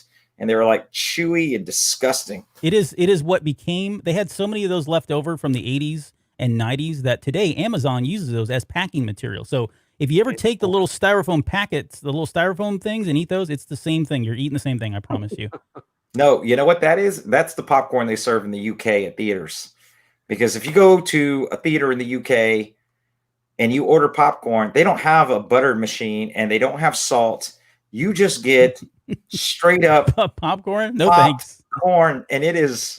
Gross. I don't know, because I'm an American. I don't know that I've ever eaten a corn kernel that just popped. That's not very good. It's not. That sounds like health food, and that's not for movies. It is absolutely not at all. That's gross. I've had unflavored, unsalted popcorn once, and it was, never going back. Okay, we only got one more thing to talk about before we get into the Rush segment of the show, and that's this movie here, THX 1138. I'll give you the quote, and we'll turn it over to you to close this one out. So let's see. There seemed to be an equal number of men and women, but it was hard to tell because nearly everyone shared my pale complexion and total lack of body hair, and we all wore the same gray jumpsuits and gray plastic shoes. We looked like extras from THX 1138. All right, take it away. Tell us about this amazing movie. By the way, this is one of my, I just want to say this is one of my favorite movies. Like this was very inspirational for me when I started getting into really what I consider really good cinema. I actually went to this movie and was like inspired to go learn a lot more about movies. But with that, go ahead, tear it open. Okay, so this movie was released in 1971. It was produced by Francis Ford Coppola and was, as most people know, the directorial debut of George Lucas, based in part on a student film and then a really short story he had written called Breakout he had done in 1967. It stars Robert Duvall as THX, who most people might recognize from a number of movies, but my favorite is Gus McCrae from Lonesome Dove. Donald Pleasence as Sen, who is Dr. Loomis from virtually every Halloween movie. I don't know how he survived all of them, but he's out there. Maggie McComay, who did nothing, and I do mean nothing else, before or after this film. Her IMDb page is as long as mine, and only after I add this podcast to it. And then Don Pedro Colley as Sert, who wasn't big into films, but was in virtually every 80s show you can name. If you're thinking of an 80s show right now, yes, he's in it. He did a guest star. So the synopsis is pretty straightforward. As Albert kind of alluded to, the future is bananas. Sex is illegal. Drugs are not. Families are no longer a thing, but prayer is. And everyone's dressed the same, and all men's are clones of Paul Schaefer. They all look exactly the same. Names are not. You should have done the little drum thing that he does, or like that little piano thing. The piano. That's right, man. That's right. That's right, man. That's right. Names are not used, and we just use a 7-digit alphanumeric sequence with 3 letters followed by 4 numbers. Android police oversee compliance along with a bunch of Palpatine-esque monks. The plot of the film, THX gets off his meds, falls in love, tries to escape, is captured, and then escapes again. End of the film. Roll credits. I know, Albert, I'm going to get your thoughts on what you love about this movie. For me, this is a good film, but it's more of, if you were a film student, it's a great film to watch because in terms of film theory, I think it's well constructed. In terms of how it exists as a film, I'd rather watch Dark City, get the same vibe, but it's done much, much better in my opinion. Yeah, go ahead. No, I agree with you. And so let me just clarify one thing. When I said what I said about this movie being one of my favorite ones, to your point, this is the first movie that really opened my eyes as, like you said, like, wow, cinema can be way more than the stuff I've been spoon-fed through the 80s, which was all kind of just, flash and gimme. This was a true, like, film that really showed me there's a lot more technique that's involved with it. And I say that with all respect to George Lucas. I know he's done some duds in the past in his career, but this, along with some of the other ones that he's done, I thought did a really great. American Graffiti comes to mind as well. But it was just things like the cinematography, some of the long shots that he was doing, was his use of that.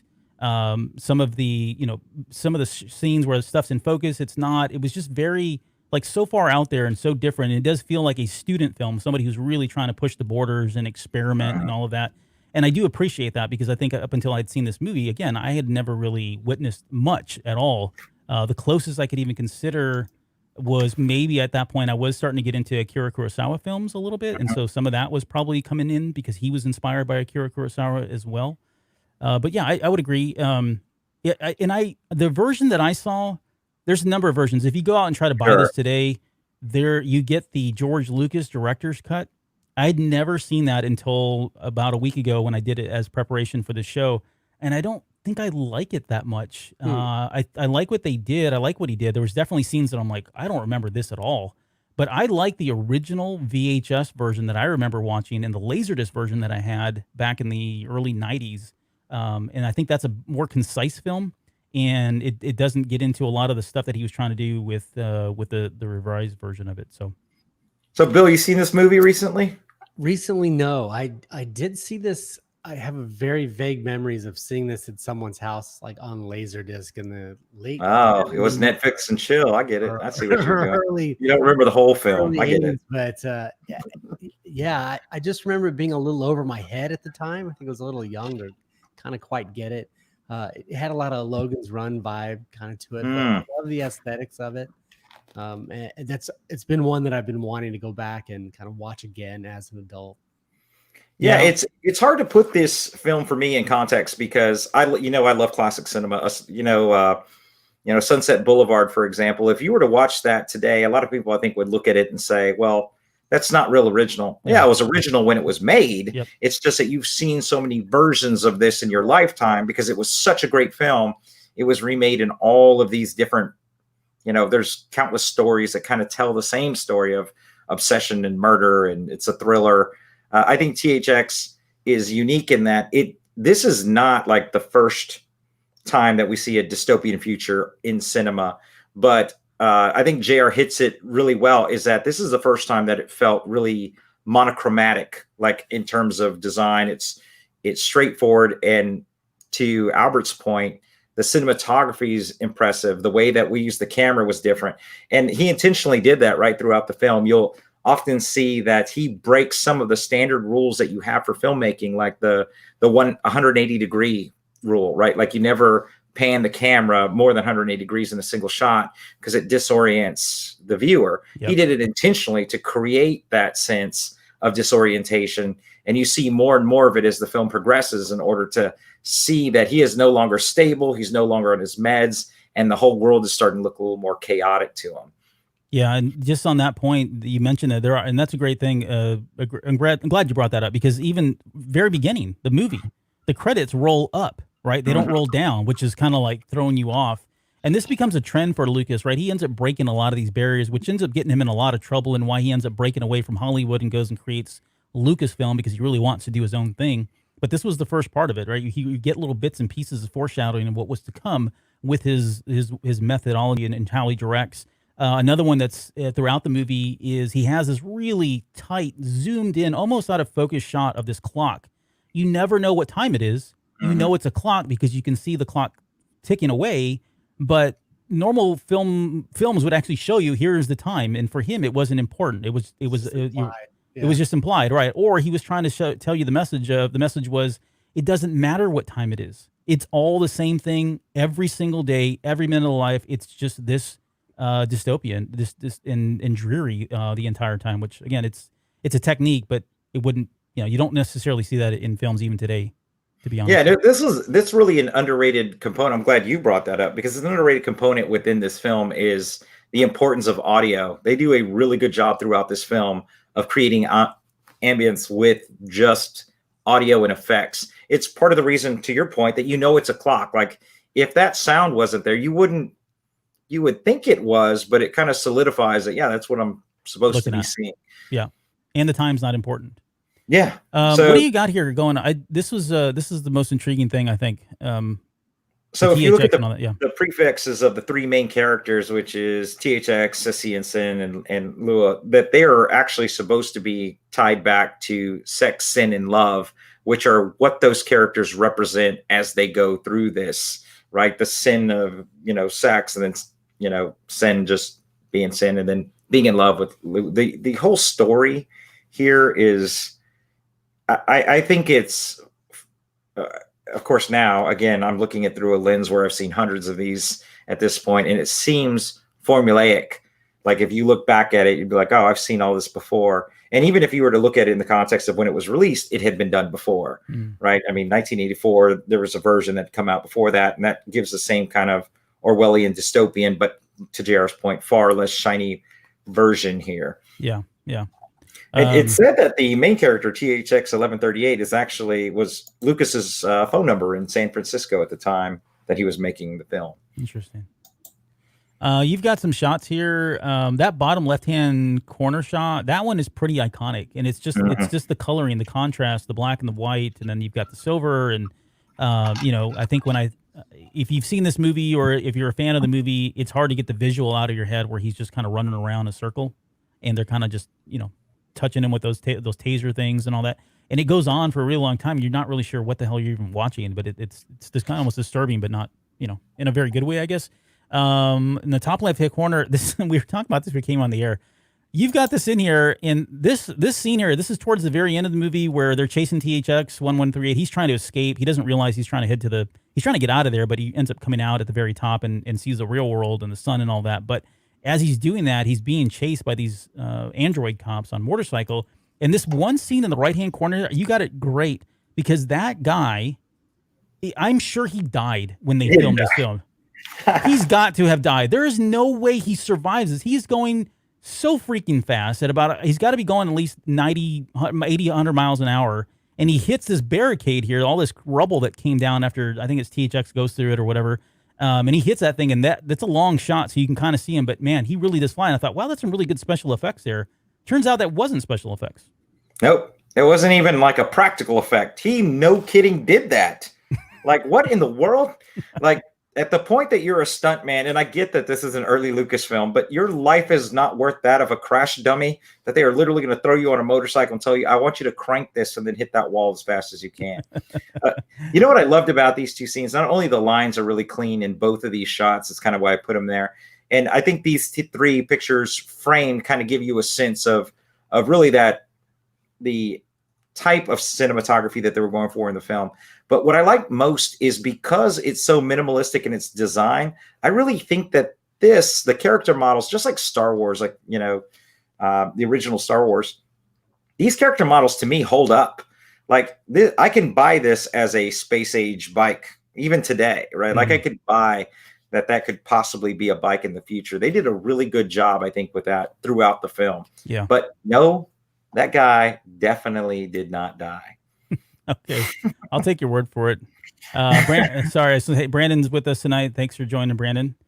What else you got on the on THX 1138 here? So it was weird. It was hard for them to get extras, as you know. Everyone, like I talked about, was pulling off this Telly Savalas vibe. All the characters that were in the that were playing the extras, and a ton of extras, if you watch this film, are used. And almost all of them came from the Syrinex Rehabilitation Facility. That's right there in California. That is the same facility that's referenced in Philip K. Dick's novel Valis. And we talked about Valis during our Philip K. Dick discussion episode. Yeah. Excellent. But there are a number of Star Wars references, as you might expect in this. THX 1138 is seen in a ton of Lucasfilms. And I don't know, Albert, have you got any of those? I do. Sorry. Yeah, I was trying to click the slide here. It wouldn't go through. So yeah, this was used. The THX 1138 was used for a lot of different things. To Will's point, we all know the THX logo that was synonymous with going to the movies during the 90s and 2000s, right? That whole experience and crashing your. That's how you knew it was going to be a great movie. Yeah, at least audibly, that was going to be a great movie. No guarantees on anything else at that point. In down here in American Graffiti, the license plate was THX 138. Hey, whose car was that in American Graffiti? Whose was this one? Mm-hmm. This was I don't remember the character, but this is the guy that was he ends up racing. Is it Harrison Ford's character, or was it? Harrison Ford's character. Yep. Yeah. I'm trying to think of his name. He's got a cheesy name too. Yeah, he does. It's not very good acting by Harrison Ford. He got better over the years. I think he was just, what was he doing? Building sets or something at the time? Yeah, he was a carpenter. He was a carpenter right before they pulled him in. So, the top right hand corner, that's from Star Wars. He says, "Where are you taking this thing?" And he's like, "Prisoner transfer from cell block 1138." I had that memorized. No big deal. I know you did. Yeah, so that's that reference. And the one in the middle there, this is from Empire Strikes Back. This one's a little bit harder to you got to read the dialogue because you don't really hear it. But that's General Reichian, and he says something along the lines of sectors. What is it? Number, and this is the one I don't have memorized, so I'm going to apologize. But he says troops, something about 10 and 11 to sectors 38. So the 11 and then sector 38, 1138. You got to kind of put those together to kind of get to it. Wow. The bottom right hand corner, and this is not it. Trust me, there are more, and I wasn't going to go through every single way that this was done in the Lucasfilm movies. The bottom right hand corner, this is the one that I think a lot of people know about, and this is in episode 1.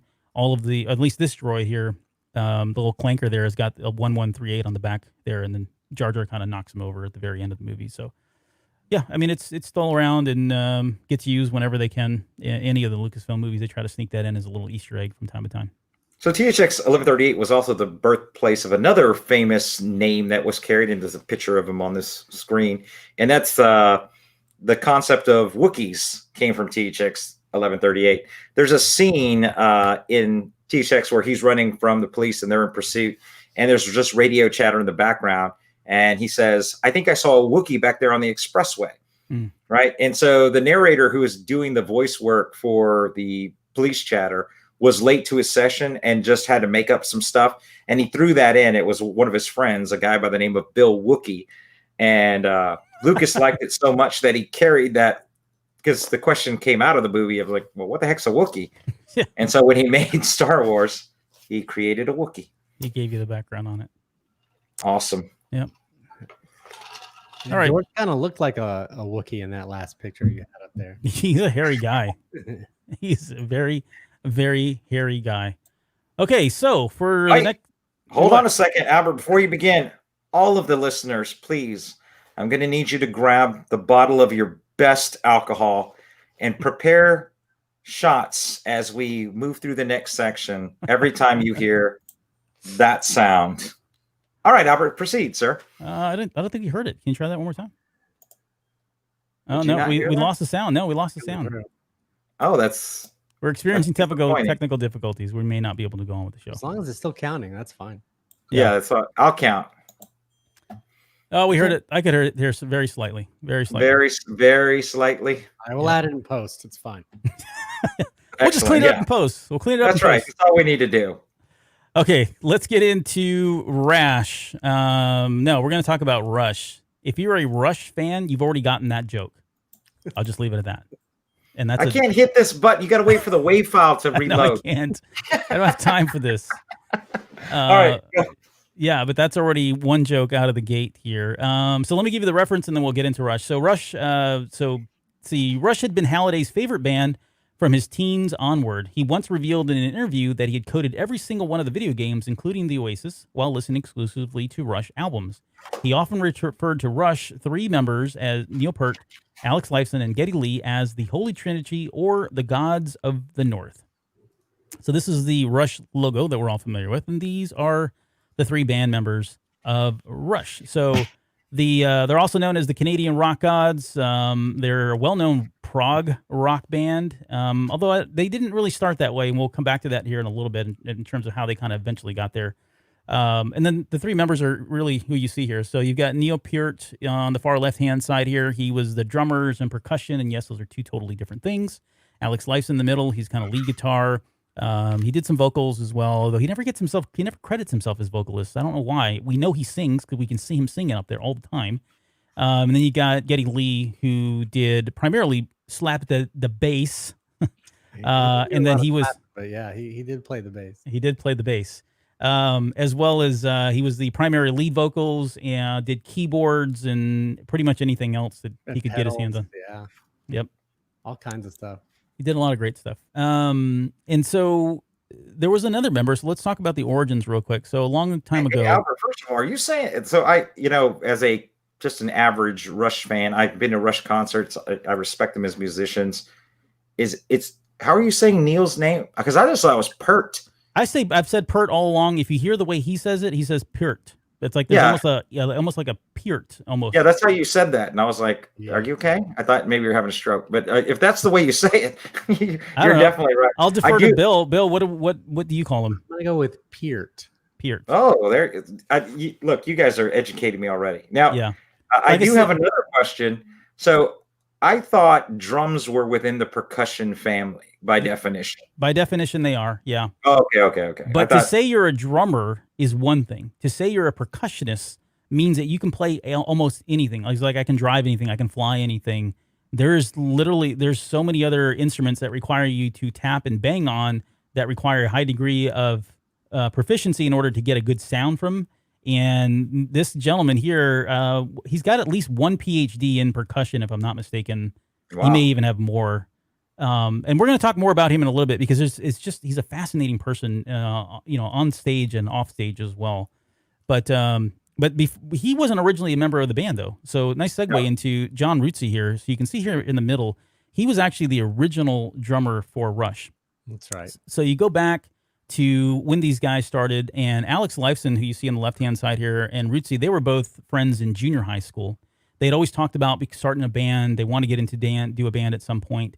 And eventually, they started a band called Projection. So it was Alex Lifeson, John Rutsey, and there was a guy named Jeff Jones who was doing bass and vocals. They went out and did a gig. Didn't do so well, but the place that they went to said, "Hey, we'll have you come back here. It's fine. Go ahead. You guys can do another show." Well, Jeff Johns, who was doing bass and vocals, said, "I've got another band. I really didn't think this was going to work out," and so he bailed. Geddy Lee and Alex Lifeson they've been friends up until this point. They've been really good friends up until this point. They used to go play in their, they jam out together for hours on end over at Geddy's house or at Alex's house, I think. And so he reaches out to Geddy Lee and is like, "Hey, we just, we've got a band. It's me and John. Jeff Jones just left, and we really need somebody to come in and play bass." And so that's how Geddy got this part. And so he comes in, and there's a joke that he really only came into the band because Alex didn't want to sing. John Rutsey didn't want to sing. And so they needed somebody to carry the vocals. So they kind of gave it to Geddy Lee at that point to go ahead and be the lead singer there. So from here, and John Rutsey ends up leaving the band. He was actually struggling with diabetes for a while there. Once they got their first album signed, or they got their first record deal, they decided they were going to go on tour, and he got really, really sick. I think they had to cancel the tour for a few weeks, if I'm not mistaken. and they came back, and then he was sick again, and it really was it was starting to get in the way. And I mean that with all sensitivity, because these guys still talk about him and hold him in high regard, although he's passed now as well. They hold him in high regard for what he did and what he started with Rush. And it was kind of a tale of two cities with those guys too. I'll get back to where Ritchie left, but it was a tale of two cities. You had John Ritchie, who was kind of like more of a hard rock guy, right? He wanted to take this band into a more of a hard rock style of tradition of music, whereas Alex and Geddy Lee were more into the progressive rock that was really starting to surface. They were influenced by like Pink Floyd and Yes and some of these other bands that were coming out at the time, and they wanted to go in that direction. And so it was almost a blessing in disguise, because although Ritchie had to leave because of health conditions, it did allow somebody like Neil Peart to come in, and that allowed them to kind of go and take Rush into what we know it today. So let me pause there. Bill, did I get anything wrong? Did I miss anything that was probably worth noting? No, I don't think so. I think you're pretty much caught up to where Rush is at that point, and certainly in their early days, the late 60s, early 70s. As you mentioned, some of their influences, Pink Floyd. They also had a really heavy Led Zeppelin sound, Cream, blues rock. Yes. Pentatonic scale solos, that type of thing. Again, before Neil Peart was in the band. And Geddy was writing lyrics at the time, which gave us such amazing lyrics as, "Hey, baby, well, I like your smile. Won't you come talk to me for a little while? Well, you're making me crazy the way you roll them eyes. Won't you come sit with me? I'll tell you all my lies." So, and there's so much grief that's given to Geddy Lee about the lines for that. For most, he wanted to do it. You know, he never even wanted to be the singer in the band. Yeah, he just wanted to play the bass. He got the whole thing loaded on top of him. Yeah. No, thank you for bringing that up. I've forgotten how bad his lyrics could be. You know, by the second album and the time that by the time Neil Peart came along, the second album, they were trying new things, concept songs. You know, By Tor and the Snow Dog, Rivendell, which I'm pretty sure is about hobbits. It is. Oh, hold that thought, because we're going to get into. We're not there yet. No, we're going to break that down. We'll break that down here in just a minute. We've only scratched the surface with what we're talking about in terms of Rush tonight. So let me continue on here where we are. So you can see on the on the left hand side here, I've got a picture now up of some of the promotional stuff. So they were at this music shop promoting their debut album, Rush. And that album, like, again, it was very bluesy, rockish kind of a album, very different than Fly By Night, in my opinion. Although Fly By Night had some songs on there that were similar, but we'll talk about why that one song was similar. And then you've got Neil Peart here, who finally kind of came in, and he came in not only to do the drums, but he became the lyricist as well. So he took on the writing. And if there's one thing, and there's a lot of things, but there are a lot of things I like about this band. But one of the primary things that I really, really like, and I know some people that I think they're turned off by this, is the clothes. No, not the clothes. It's the lyrics. Like, they are very, I hate the word they use, intellectual, because it sounds, I don't know. Calm down. Yeah. Calm down. You've got to, no, hold on. No, I will fight you on this. Go pick up this. First off, Neil Peart is genius level intelligence. Agreed. He really is. No, I'm not making that up. Okay. No, I'm not like being sarcastic. Like, so I like the storytelling of this era of albums. Like, because at this point, like when we've talked about it before, you know, I'm your average Rush fan. Like, I don't know any of this, right? Like, I can name the band members, I know what instruments they play, and I can walk through the different eras of their music. And so I love that they're one of the bands that in like we talked about in the past, that are making albums. They are telling stories that progress from the first track to the end. They did it to the very last album, right? I love that about them. But yeah. Go ahead. Make your case. No, the point of this was what he's writing about is, and Bill makes a good point. Like, he's not talking about wooing women. He's writing these songs they're almost covered up by the music itself, because the music is so good. But he's writing these songs about real issues in life, and it's very different. I mean, it kind of falls in line with progressive rock. I mean, that's what it's all about. It's about taking your music music prowess to the next level. Not only just in the way you play, but the instruments you're playing, the different beats. I mean, they don't ever stay on any kind of one measure or one type of beat, right? It's constantly changing up throughout the Sure. entire thing. The lyrics, again, are getting covered up by the fact that there's all this stuff going in the background. So when you finally listen to what Getty's singing about, and sometimes it's hard to hear what he's singing about because his diction's not always that great, and he does some really crazy things with his vocals to match the lyrics themselves. But if you just go look at the lyrics of what Neil's writing about, he's writing about stuff that most bands do not talk about. They don't talk about it. They don't touch about it. They would be considered taboo subjects, boring subjects, subjects that people don't want to rock out to, so to speak. That's very true. And that's why I'm saying I think it's a whole nother level. Like, you can appreciate the bass, you can appreciate the drums, you can appreciate the lead guitar, and then beyond or below all of that, you've got another level of poetry, and you've got another level of prose that's being written by somebody who's incredibly intelligent. So not only the subject matter, but the way he rhymes certain words, where he places them. I mean, it's like a craft almost. And again, it's my favorite band, so I may be seeing this through rose-colored lenses, but that's my opinion. Oh, very similar to Eminem. Yeah, in terms of his rhythmic stock, I can dig it. Yes, that's exactly right. So here's a picture of them. This is them doing their first gig, or at least one of their first gigs in high school. They're sitting there on bandstand. So you've got Rutley over there back on drums, and they look like a bunch of hippies, of course. This is them once Peart joins, and you can see in the far right-hand corner here, I've got a number of pictures of them over the years that they went through. So 70s, 80s, 90s, and then to the 2000s. Drastic hairstyle changes, some drastic hair loss changes for some of them, as Peart would soon find out. But I love these pictures that you see here in the top left-hand corner and the bottom right-hand corner. These are the full color ones, because I think one of the more charming aspects of the band is just how genuine their friendship is. There are very few records, if at all. I don't know that it's ever been even stated or said anywhere, whatever. They rarely got into any kind of disagreement. I'm sure they did, right? But it never was public. You never heard about band drama with these guys. They were three people that, Alex and Getty had this relationship long before, middle school, high school buddies, before, Peart came in. And it was just an immediate, hey, I'm a third member, and they got along really well. They had a great sense of humor. And I've got some examples of that later on that we'll see. But they were just a really tight group family, and I think that's what allowed them to be as successful as they were. So I just love this picture because they all seem very genuinely happy. And even to this day, if you go back, let me go back here. You look at this picture here. I mean, there's no difference. And this is the genuine, sincere kind of relationship that the three of them had together over the course of 40, 50 years now. They had this wonderful philosophy that whatever they were working on, if one of them didn't like it, they just didn't do it. Yeah. And that went from everything from their music to their touring to whatever it was. And many times in their career, weren't sure if they were going to continue making albums. And it was always an all or nothing kind of thing. So that kind of a bond really kept them going for 40 plus years. Yep. So their big break came in 1974 when they released Working Man.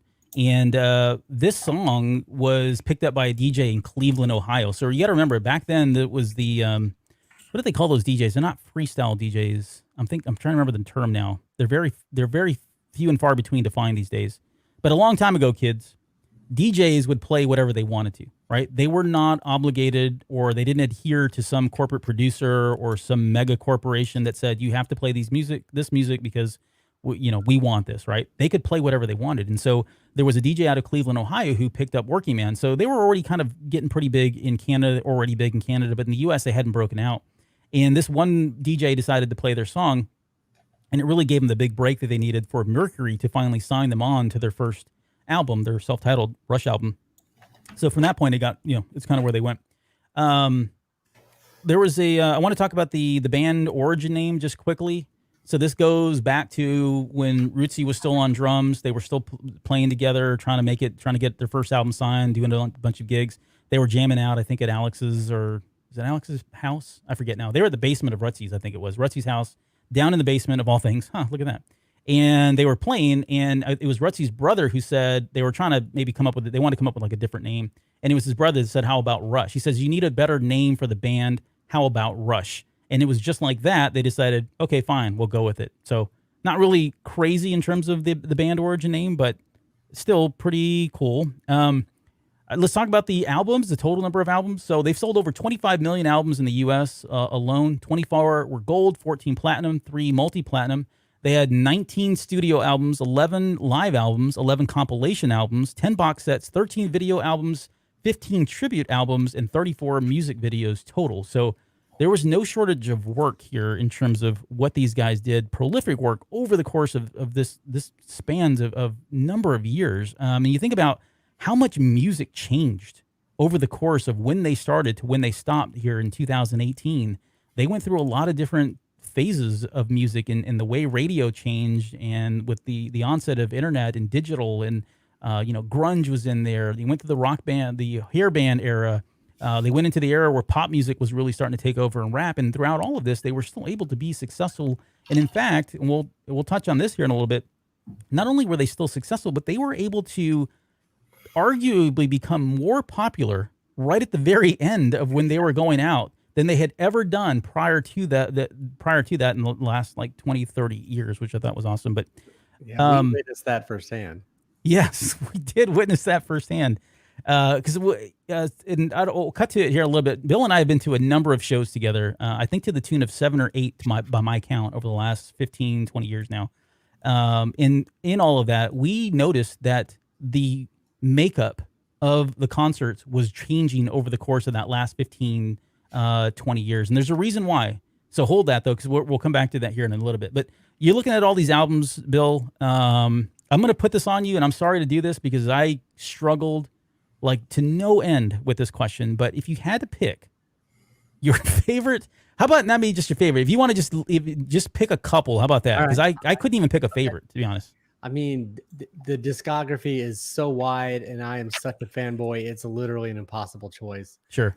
But the few that have really stuck with me over the 30 years that I've been listening to this band: Fly By Night, Permanent Waves, Exit Stage Left, Signals, Show of Hands was huge for me. I really like Presto and Clockwork Angels, their most recent last one, left a really big impression on me. So I can't cut it down any further than that on favorite ones, but I know I've left out phenomenal ones as well. Yeah. And for me, I'm going to say Fly By Night is up there. So I agree with you on that one. I have 2112 in there because, and there's a reason that I think I never realized until much later in my life as to why that one just struck a chord with me. And I'll share that here in a little bit.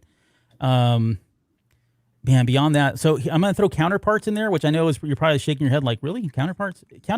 We'll talk about that later too. Counterparts was an album that it just spoke to when I talked about just how malleable or flexible, or I don't know what you want to use the word for Rush. And because again, they were able to adapt their music in so many different ways. But when you think about Rush, you think about Geddy Lee, high vocals, a lot of rock blaring, and this comes out in '93, right? We're already in the onset of grunge music. We're peak grunge here. Peak grunge at this point. And you've got these guys coming out, releasing an album that, while doesn't sound grungy, does sound relevant to the sound at the time. And I give them credit for that because they've been in the business now for 30 years. 30 plus at that point. 30 plus. You've got a bunch of old guys. They're able to change their sound, and they've never changed their sound per se to whatever out there, right? They did what they wanted to do, but they do strive to. I've always tried to make their music relevant for audiences that are listening. You think about like Rush, think about how much they changed, and when they went to synthesizers, right? That was a big controversy. And they are taking impressions from other bands that they're listening to as well. Yep. So they're moving with the times as well. Yes. And keeping up with the times is a good way to put it. So for Counterparts, it does feel very early 90s, and it doesn't feel like I see, and I'm not going to call out any bands that have been around for a number of years, but there are a lot of bands out there today, some of the older bands that I feel like when they put out a new album, they're like, it feels like they're just kind of catering and pandering to a certain audience, and it's not really them. They're just trying to, buy a new house or, get another car or whatever, and so they've got to put an album out to collect.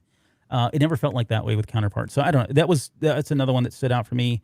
Test for Echo is another one, and you and I have had this discussion before, and I know this is the one where you're like, really, Test for Echo? I think those are your exact words to me, but it is one of the ones that I still enjoy this day, mostly for the drums, and I think what Neil does in the percussion throughout that entire album is pretty amazing. I'm with you. Clockwork Angels is amazing. It's one of the last, what is the last studio album they did. Here, I'll just keep naming all of them and we can talk about it. Yeah, I was like, what?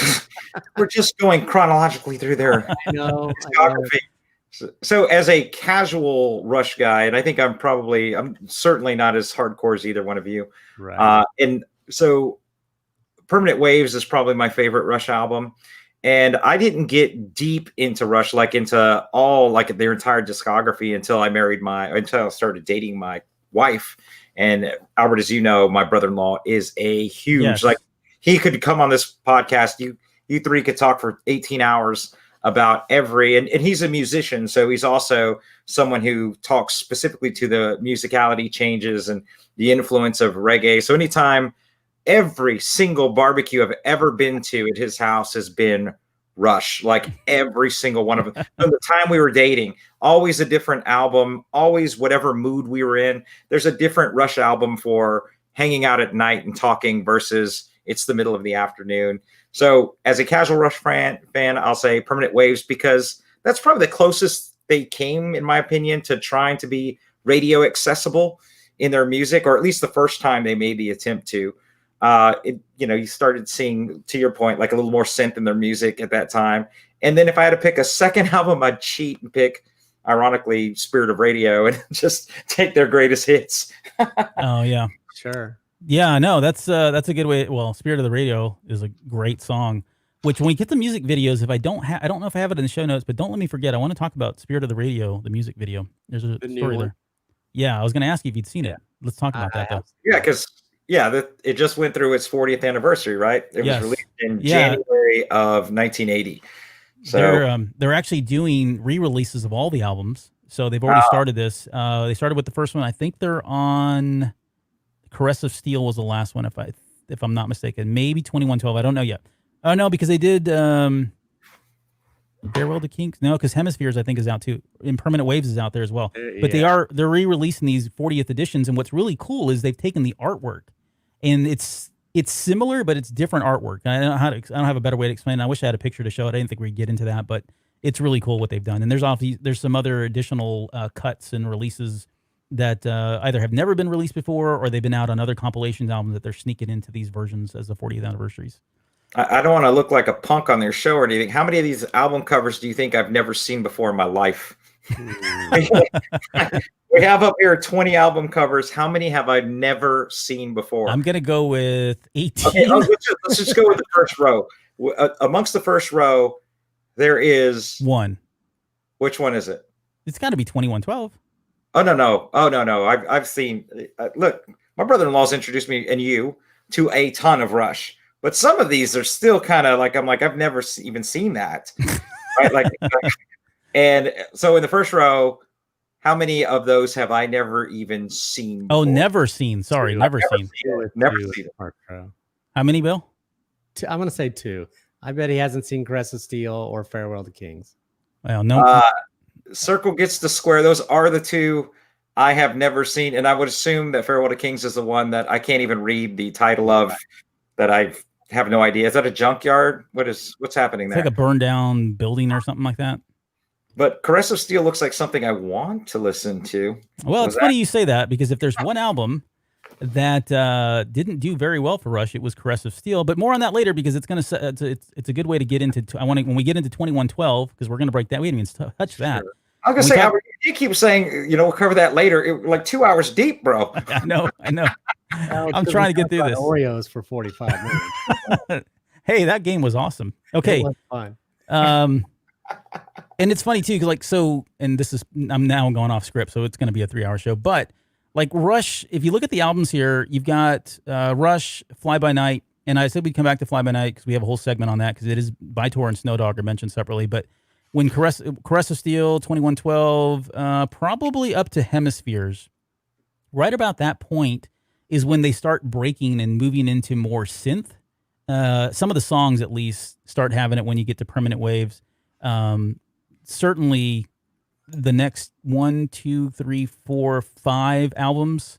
And then it's probably right around the time, somewhere between Presto and Rush, they kind of start pulling back on the synth a little bit more. they get more into traditional rock, I guess. Bill, is that a fair way to say it? Presto was really synth heavy. In fact, That's true. Presto was the one that I think Alex just about lost it on. Right, because there was too much. Figure out where his parts would fit in here. Yeah. And there's a little bit of synth on Roll the Bones, but after that, it pretty much disappears. Yes, it does. A little bit here and there. But those are kind of the three eras. But yeah, no. So I was gonna say those are the kind of the three eras. When I think about Rush albums, if you want to put them into boxes, you could probably do it. You could draw a line between 1, 2, 3, 4, 5, 6, 7, maybe the first 8, then the 1, 2, 3, 4, 5, 6, the next 6, and then the last group are kind of all three stages of the music. They all overlap, and you can see them changing album by album. With the deep prog stuff early on, getting more poppy in the 80s. Yep. When the synth stuff starts coming along, and then back into the grunge, and then out into the 2000s work, which is I'm not even sure how to describe it. It doesn't fit into any of these categories. Yeah, that's probably fair. Here are the live albums. Now we're not going to do the same thing with live albums, but these are all of them. There are a number of them. I think you and I started in R30 together. That sounds right. Excuse me. And then we did Snakes and Arrows. We did Time Machine, and then Clockwork Angels, and then we did R40. Well, I'm going through all the concerts now, but yeah. So R30, Snakes and Arrows, Time Machine, and R40. Those are the 4 main live concert events that we went through together. But that said, my favorite Rush concert is this one here, and I've got it here with me because it's for show and tell, but it's right down there in the bottom right hand corner, Rush in Rio. That's so great. If you really want a cool live concert from Rush, I highly recommend you guys watch that one. It was their first time to go to Brazil, and they were met with just the most incredible response. The crowd is fantastic, and you can hear and see and feel the energy just coming out of the crowd and into the band and into their playing. Yes, it's an amazing album. Yeah, visually seeing that many people in sync, and then when they get to the 2112, when they do that piece of it, it's crazy. Like even at there's things you do at Rush concerts, right? You know, this thing here. Yeah. Right. We do this at one point in was it Spirit of the Radio? I think it's Spirit of the Radio. Yeah. And then during 2112 when it goes da da da da da da, and then everybody goes, you put your arm up and you cheer, and then you do it again, over again. And it's really cool when you see that and you experience it at an American concert, right? It, like, to your point, holy crap, it blows you away what they did in Brazil. Like I think they were surprised too. I think they realized we have a pretty big following, but the presence and the spirit and the atmosphere was just phenomenal in that concert. I can't talk about it enough. What's really cool about that concert, and so I have seen this live concert, is that this is a back-to-back concert performance. So they performed in São Paulo the night before, right, for the largest freaking attendance in the entire tour, 60,000 people, and then literally drove to Rio from there, performed again the next day for 40,000 people, the second largest attendance on the entire Vapor Trails tour. Crazy. Wow. Crazy. See, I know a little something about the Rush there. Sure. I don't recognize some of these albums though. I have I've got this up as well, but just so we can have it in the background, we're talking. The other thing I want to talk about, so just quickly on their albums. So surprisingly, they never had a #1 album in the U.S. The closest they had 2 #2 albums. So Counterparts in 1993, and then surprisingly, we've already talked about this, Clockwork Angels. Hit #2 in 2012. Now you remember 2012. Think about how many years beyond when they first started that they were able to actually have a #2 album here in the U.S. They had 3 #3 albums. So they had Moving Pictures in 1981. They had Roll the Bones in 1991. So 10 years later, and then a total of 16 years later after that, Snakes and Arrows went all the way to 2007. So, Bill, I'm going to let you, I want you to do this. Can you show us what you got there? Pull up your sleeve there, buddy. Oh, this right here. Yeah. So you just got that, and I told you I didn't want you to tell me the story. This is the Snakes and Arrows symbol, the tattoo. What's the story behind that? Well, I'm pretty heavily tattooed already, and I really wanted something that was expressive of my love of Rush. And I was trying to find a symbol, and there's a lot of symbols in a lot of Rush albums, but I didn't want to get, the same thing that I'd seen on most people out there. Now, Snakes and Arrows isn't necessarily my favorite Rush album, but I think I liked the graphic from it the most. I think it really kind of speaks to me. It's got the Ouroboros. It has the snake that's eating itself with this kind of arrow that's made from snakes, wavy arrow that's coming up through the middle of it. If you listen to the album, they talk about some of the concepts that are behind the snakes and arrows. Yeah. But the graphic itself just really spoke to me, and it was something I wanted to do. So. Yeah. No, it's cool. Thank you for doing that. I had realized you just picked that up. So yeah, so two snakes facing each other. One. So Snakes and Arrow went to number 3 in 2007. I don't know. We can talk about favorite songs. I mean, it's hard to, it's even trickier to try to pick a favorite song. So I'm not even going to try. I also want to talk about like. In 91 though, when Roll the Bones came out, right? And so I was a full grunge guy, right? As Albert knows, my favorite band of all time is Pearl Jam, followed by Foo Fighters. I was big into that sound at the time.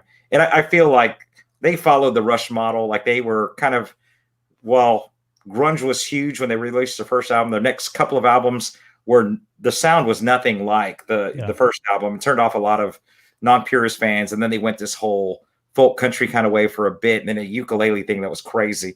But they weren't scared to experiment. They didn't care that they weren't making #1 albums anymore, like Rush did. But when Roll the Bones came out in 91, was not my vibe really, right? Because I'm flanneled up, baby. I've got flannel on. Yeah. You know, I'm fighting the world. And I get in Albert's car, and Roll the Bones is on repeat for like at least 6 months. And so out of all of the Rush albums, Roll the Bones, I think I know all the lyrics to just through osmosis. The album or the song? No, the album. I had the CD. Yeah, the whole thing. Yeah, over and over again. Like if there was a Rush karaoke night, I'm going to have to pick something off of that. You know, and probably would be Roll the Bones because it's probably vocally the easiest to sing out of most of Geddy Lee's work. Yeah. There's and I remember when compact disc players came out, I went on a tear to go pick up all of the albums on compact discs as soon as I could, just to have them in my collection because I didn't have all the albums. I didn't have and I had a lot of tapes, but the quality of CD was just so much better for me, and I was like, oh, I got to have this. So I was out there scouring all of them back up again. Yeah. So we wanted to talk about they've got Geddy, Alex, and Neil. In terms of their craft, are probably arguably some of the best. So you talk about Alex, I think he doesn't get enough credit, to be honest. He's not like, there's so many great guitarists out there. I mean, so many great guitarists out there. Sometimes he doesn't get put up there when the top 10s or the top 20s and all that. And I don't know where he ranks. It all depends on who's reviewing it and what company they're with. But there are some moments in there where I think he does an amazing job. I think Working Man is a prime example of how well he plays the guitar that I think goes underappreciated. 2112 comes to mind. La Villa Sragiato or whatever. Mm-hmm. That's an instrumental song that I think showcases all three of them. Like if you want one song to go to and listen to kind of just hear them and how well they play their instruments, that is a great song to do so. But Geddy tends to get ranked up there in the top bass players of all time ever. And Alex or Neil arguably is, in my opinion, the best, although he tends to, depending on, again, what you're looking at, he's usually in the top 5, if not the top 3. A lot of people say he is the best. A lot of people say he's not. I don't know. But where do these guys rank for you? Or do you have them in like the top 5s? Are they the best for you, Bill, in terms of what they play and what they do? It's like anything when you get to the top. There's the best for what? Depends on what you're talking about. Mm-hmm. What is the best beer? What is the best scotch? There's not just one, right? It's who's the best at this particular thing. Who works the best together? These 3 guys work absolutely the best together. Alex, certainly underrated, but he was never a show off. But everything that he did complemented and was exactly what the song needed at that time.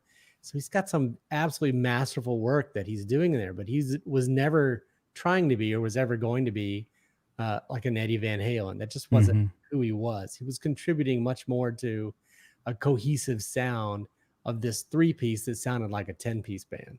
Yeah. So it is interesting. So when Rolling Stone did their 100 greatest guitarists of all time, their voter poll included the greatest guitarists of all time. So the people that were voting were guitarists ranking the greatest guitarists of all time. Alex was one of those voters for Rolling Stone, and he didn't rate himself in the top 10, right? So he ended up the list on 98. And so I think there's some respect. There's like at least a little, reflection there. But when Guitar World magazine, and I think everybody knows Guitar World magazine, when they did their reader poll of the greatest guitarists of the last 50 years, he ranked third. Yeah. So, the great thing is every solo is different. Every solo fits the song. He almost never repeats himself. He's so creative, and you just never know what's going to come out of that guitar. Yeah. Yeah. And we should probably vet you, Bill. I know you're in a band. You still got a band, or you still doing the band thing? Not right now. Well, with COVID, I guess probably not right now. Kind of shut down. It's been on hiatus for quite some time. Yeah, but I know you make your own music. I know you're an avid bassist. I've seen you play. I've seen a number of your concerts. But as a fellow bassist, where does Geddy Lee fall in for you? I mean, Do you try to do what he does? Let me just no, okay. I don't try to do what he does. I can play a few of his songs, but technically speaking, I'm not quite where he is. As far as bass players go, he's not the most technical bass player out there. Yeah. There are many bass players that are miles beyond where he is technically. Davey 504. I'm tracking. Yeah. That's a bassist joke. Him aside. But his role is making that bass guitar the third instrument, making it lead lines that fit in with the drums, that fit in with the guitar, in just keeping things interesting, keeping things grooving and moving forward. He never plays anything boring, and he never plays anything too over the top either. So again, it's all about how do we fit our musicianship in with the other members of the band to make the best music that they can, the most honest way that they know how. Yeah, and that's a great point, because that's kind of their MO, right? They really were working together. They are a team, and I hate to say that because it sounds cliche, but they were really looking after one another and trying to work with one another and just put out the best music they could to do as a group and not as an individualist.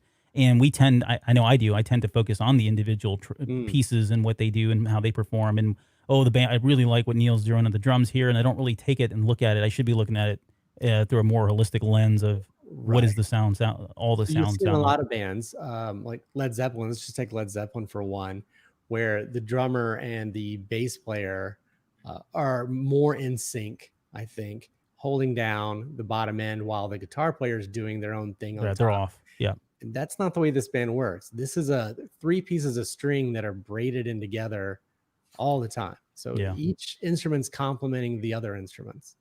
Yeah, same poll was done for the greatest bassists for Rolling Stone magazine. Again, with the greatest bassists alive, picking people. The top 5 is littered with Motown and early jazz recording bassists. And of course, Geddy Lee was amongst, the voters for the 50 greatest bassists of all time. He ended up ranking 24th on that list. And again, didn't rank himself in the top 10. But again, when the fan poll was released, he was ranked number 4 amongst the top 100 bassists of all time. There you go. That's reassuring. And then you can do I don't know if you got time to do the work on Neil there. I don't need to. It's going to be number 1 across the board. I mean, I don't think you don't need to be. I know people that aren't Rush fans, and everybody knows Neil's the best drummer of all time, right? And so you can make arguments for who might be better, but I think amongst musicians, at least, right? The only people who don't think Neil Peart is the best drummer of all time are people who don't understand percussion, right? There is, I have, people that I like today in modern music. Like I love Travis Barker. I like his style. It's technically terrible the way he drums. Like his whole technique is not how you want to drum. Sure. Like you ever see his hands are just always torn up, but I love what he does with the drum set. And, I think even if you interviewed him, I could probably find that. I bet you he would push Pert also. The dude's genius. John Bonham is the one that comes up all the time as being, like, you hear people go back and forth, and there are other ones that make it into the arguments here and there. I'm not saying there aren't, but definitely those two come up all the time as who is the best. Is it Neil or is it John Bonham of Led Zeppelin? He didn't really live long enough for us to know what he would have become. Yeah. We saw Neil undergo many changes to his style, changes to his technique. I mean, complete resets on how he holds the drumsticks. Yep. After years of holding it a certain way. Exactly. So he continued to improve himself year after year. And another one of these musicians that there's no two songs of Rush that have the same drum beat. They're just not. And how he manages to come up with new parts, I guess you have to attribute to the 32 pieces he has in his drum set. Right. There's stories of him heading out to, I think he did some time in Africa. He went out there and on his own will, and went out and tried to learn all these and learn from people that were not musicians per se, right? They didn't have albums. They weren't well known. They were tribesmen, people living in villages and learning how they played drums, right? This is why I said he's got this, he literally has a PhD in percussion, but he was much more about the craft. He wanted to perfect his craft and continue to learn and educate himself and learn from people that you wouldn't expect to go learn from, right? He would sit down with everyday people that would play instruments around the world. And we'll get to some of the books here where he documented a lot of this. But he was really interested in continuing to improve himself and make himself better. And so to me, that for that alone, I think that's a reason to give him credit as the best drummer of all time. All right, so I did the research for you just to validate, and we are wrong. Rolling Stone, amongst drummers, and again, this is drummers voting on drummers, he ranked 4th, if you can buy that. But the comment section is a blaze with how that is a freaking hot mess. So just to give you some context, the people that scored above him is Ginger Baker from Cream, Keith Moon, no way. Right, and then of course John Bonham, right? And Baker was a influence for Neil Peart as well. By the way, I think Neil would have said that Baker's better than he is. I think he would have too. Yeah, so I think when you get to musicianship, it's like any art form, right? Like those guys are going to give love to. Maybe they weren't the most technical drummers, or maybe they weren't. It's kind of like when we talk about film, and we're talking about directors, and we're talking about Kurosawa, we're talking about these older films. Like if you were to ask a 20-year-old who the 5 greatest directors of all time are, and then ask 5 directors who the 5 best directors of all time are, those lists are not going to match up at all, because there's going to be a lot of homage to those guys who paved the way, even if they weren't technically doing it better than they are today. Yeah. Yeah. Very right. Okay. Still shocking to me, though. I don't care. Even if I'm I'm Neil Peart and I'm voting on this, I vote me, bro. Let's go. Yeah. It's got to be me. All right. Here's some other, I don't know, little jiffies from some of the albums, which I thought were kind of cool just to include in there. These are neat. I have not seen any of these. Yeah. Pretty cool stuff. Okay, quickly, let's talk about Fly By Night before we get into 2112, and I promise we'll make this quick. But this is Fly By Night. The reference says, when my ship reached Syrinx, I saw the twin moons Bytor and Snowdog that orbited the planet. Their names were taken from another classic Rush song. So the name of the song that he's referencing here in Ready Player One is none other than Bytor and Snowdog. This was a song from Fly By Night, which is this album right here, released in 1975. And this album is, well, let me talk about the song and then we'll get to the album. So the song Bytor and Snowdog, there's a story, there's an origin behind that. Originally, Neil wrote the lyrics for that. It was kind of tongue-in-cheek. They were at I think it was like a band manager or something. I forget his name. The manager's name was Ray, and he had 2 dogs, right? He had one dog that was called Biter, B-I-T-E-R, Biter, because he bit people. And then they had another white dog that was there, and they just took the names Biter and changed it to Bytor, and then they took Snowdog and kept that, and that's what became the song. The characters, though, the character of Bytor itself is in this song, without getting into the lyrics, he's kind of an evil character. later on, he's actually has a redemption arc, because if you go into part 2 of the Necromancer on the Caress of Steel album, there he's brought up again, and he actually saves him he saves Alex. I really don't want to get into all the lyrics here, but he saves all 3 of the band members. So Alex, Getty, and Neil, he saves them from the Necromancer and redeems himself by coming in as the hero at the very end. So, but that's where the 2 moons come from. This song is like one of my favorites, if not my favorite. I think this is actually my favorite song from Fly By Night.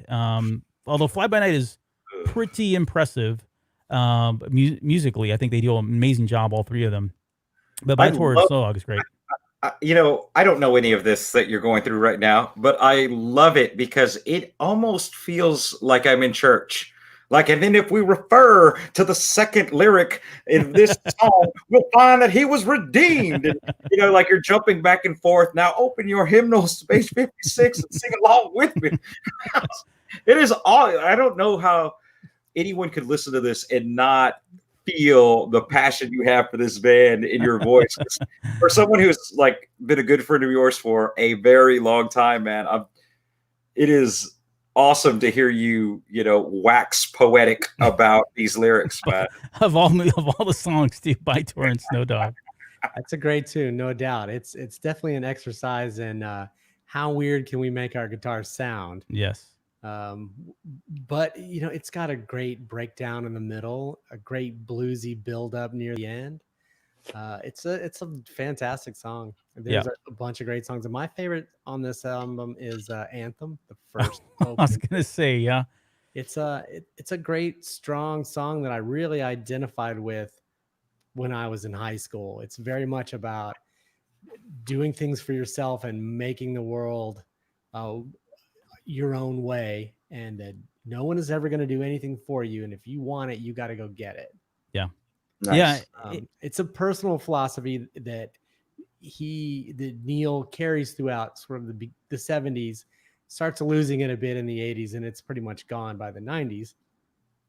But one of the, we were talking earlier about Neil's lyric writing, and that's some of the topics that he touches on frequently, or personal philosophies and life philosophies. Yeah. So an Anthem is one of the ones where musically, I think the music was already done. So, and I said we talked about this. So when they were putting out their very first Rush album, they were obviously working on music for their next album. And Anthem was the one song that they had already put together. So when you listen to it, it sounds more rock and roll, like more traditional rock and roll than, say, some of the other songs. And it's kind of it's a punch in the face. I mean, it is a pretty great rock song. It's a banger. But yeah, Neil's lyrics on top of that really kind of take it to a whole nother level, which I thought was really cool. And then the other songs in here, when you get to like By Tor and Snow Dog, I think that you start to feel, okay, this is where Rush is going. They're going into more of the Yes kind of music and this prog rock, and having these long 15, 20-minute songs with really, complex stories and the imagery and all of that. I mean, that's really kind of where they're going. Rivendell, yes, is about Lord of the Rings. If you're wondering, it is about Lord of the Rings, which is great. And one of the only songs on which there is no bass guitar or drums. That's true. Or drums, yeah. All guitar, all the time. Hey, gents, I do want you to know that as we're going through this, I'm taking notes because, first of all, you guys are going to help me impress my brother-in-law next time I see him, because I'm going to have all this deep cut Rush knowledge that I'm absorbing through both of you guys.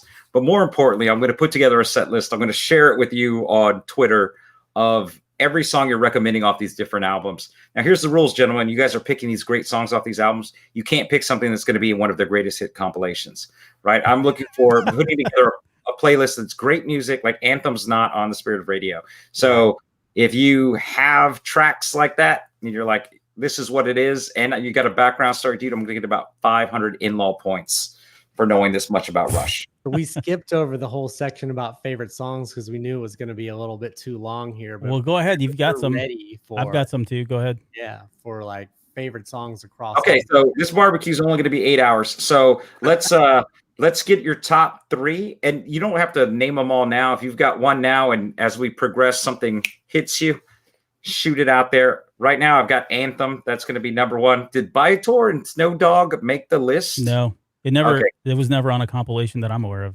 No. I mean, make the list in terms of, yeah, man, that's got to be on your playlist. So you guys, between the two of you, can only give me one album, 12 songs, right? So, and that's a lot of songs for a Rush album. It's true. So, all right, I got anthems right now rocking the set list, and this is for the listeners also. I don't know that you're going to get two more passionate Rush fans on a podcast at the same time, so I'm interested to see what is hiding in your deep cuts. So I'm not sure. I don't listen to a lot of the greatest hits albums simply because I know all the other albums. Don't worry, I've got the greatest hit albums open on a tab, so I will check you. So I don't know which ones are on there, but if I had to pick, starting kind of from the beginning, Working Man, I already mentioned Anthem. Steel Day is on their next album. Fantastic song. No, that's not a compilation. Xanadu. No, just on their two greatest hits, not compilations, because they have all kinds of different compilations. Okay. That's what's considered their greatest hits album. You The two of Permanent Waves earlier. Every song on there is a masterpiece. Let's see, Red Barchetta probably on plenty. Oh, that's let's see, Witch Hunt. Oh yeah. Never.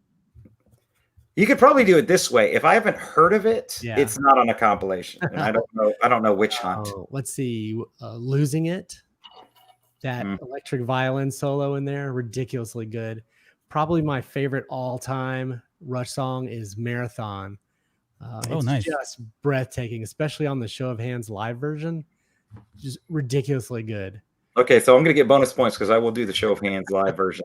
All right, you are out of picks. I'm out of picks. That's like 6. I got 12 more to go. We haven't even touched the other 20 albums. Yeah, Albert has to pick 6. Catalog. All right, let me shoot them out real quick. Mission, Available Light, Peaceable Kingdom, Far Cry, Headlong Flight, and of course The Garden. He's taking all mine. This sucks. What? They're the best songs. I don't Okay, know. I'm not a court reporter. I didn't get all of it. I gotta listen to the podcast to get Mission, Avalanche Light. Yep. Mission. I was going to say Mission is like a sleeper hit. Like it is just an absolutely beautiful song. Okay, got it. And I recently read somewhere, Getty giving an interview that their producer took that song and had like a brass band and an orchestra play along with it. And they have this kind of what he called the full Monty version of that song. And they all hated it. But out there somewhere is an orchestral brass band version of Mission. When was this? Was this part of the Clockwork Angels stuff that they were doing when they had the strings come in? No, this was back when a long time ago. It was supposed to be on the album. Like the producer said, hey, let me take this and see what I can do with it. And they brought it back and they were like, no. No. Yeah. But I'd still love to hear it. They claim to this day that there are no extras or unreleased songs. But I keep my fingers crossed. Oh my goodness. I don't think we have time for this. So here's I'll go with the era that I know probably not Bill's favorite. I'll go with starting with Test for Echo. I really enjoy Totem. And it's like I don't even know if that's gonna go well. Your brother will love it, I guarantee you. But that one is up there for me. Let me look off of. I'm trying to think of what else. How many songs do you have right now? How many more do you need? So we technically only need one more song because I missed 3. I missed the 3 he dropped after Avalanche Light. Yeah, Available Light. Let me go to Counterparts because I said that was like one of my favorite albums. And so I gotta be true there. Crap, I guess it's gonna be Nobody's Hero is a great song that deals with some really sensitive subject matter. So maybe that one. If not that one, if you want more traditional, if you want a song that speaks to what I was talking about, just go with Animate. Right. The first song right off the album. You're going to be like, who the hell is this? And it's Rush. I promise you. Nice. Very different sounding. Excellent. Well, thank you, gentlemen. I'll let you know how it plays out. Okay. Keep us posted on that. All right. Let's, if you're sticking around, we're going into hour 4 now at this point. So, the only other thing I'd say about this Fly By Night album is Actually, I don't think I have any more. I don't think I have any more to say on this album. I had these pictures on here. I don't know, Bill, if you've seen the one on the left. That's actually a real authorized Rush logo that was created for. You can get it off their website. I wish I had seen that. Yeah, you got to have a different tattoo today. I know. You could have some different merch now too, as well. I thought the one on the right was kind of cool because he's got the star there, but that's very synonymous. Okay, 2112. And I'll move through this pretty quickly. I wanted to spend more time on it, but we've done a pretty good job already of talking about Rush. So this is the 2112 album that came out in 1976. The references, I pulled up the band's discography and selected the album I was looking for. 2112, Rush's classic sci-fi themed concept album. So this was their fourth studio album and one that was really needed. So earlier we mentioned Caress of Steel. So Caress of Steel came out prior to this. It did not do very well at all. They were pretty much on their last leg. I think they were given a free life, so to speak, from the manager or whoever it was. Said, "Okay, you can have one more shot at this," but Mercury was pretty much ready to just go ahead and drop them off the label because of how dismal the sales were for Caress of Steel. Which retrospectively now, I don't think it's that bad of an album. Like I get it, but it's really not that bad for me. Did it churn in favor for you at any point? Yeah, it did. It was a hard one for me to kind of sink my teeth into at the beginning as well. But yeah, I've come to really love it as well. I know they had, not only did it not sell well, the tour was abysmal too. They were playing to just scores of people. Right. Anybody and everybody. So they were coming off of, they really needed to hit it out of the park. And essentially that's kind of what they did. So this was released in the spring of 1976. Hugely successful, and we'll talk about the accolades here. Side one of the album is the story that we know from the album. That's 20 minutes long. It is the longest Rush song, the only one that's even closest that I can. What is it? Cygnus? Is it Cygnus X1? That's like 30 seconds shorter. I thought they were pretty close to the same. But yeah, you may be right. Somebody can look that up if they want. But yeah, I think Cygnus is right behind it. It's like 19 minutes and something. So it is one of the longest songs. It's broken up into 7 parts. On the back of the album, though, it is the longest song. It is first. Cygnus is third at 1808. Number 2 is the Fountain of Lameth. Oh, Lameth, yeah, 1957 for that. That's one. Off Caress of Steel. About 37 seconds shorter than 2112. Yeah. Yep, I skipped that one. Man, I feel like a failure. This is a huge risk. I mean, they were asked to, hey, come out with some radio-friendly stuff or you guys are done. Yeah. And they doubled down and just said, nope, another concept album. And it's going to be twice as long and you're going to like it or not. So, yeah, so here's a trivia for you. Can you, either of you, name one of the 3 shortest Rush songs? I'm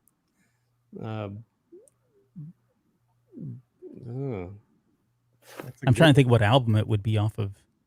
Any of the 3. I don't know what albums are on. I just know the title. Brune's Bane. Brune's Bane.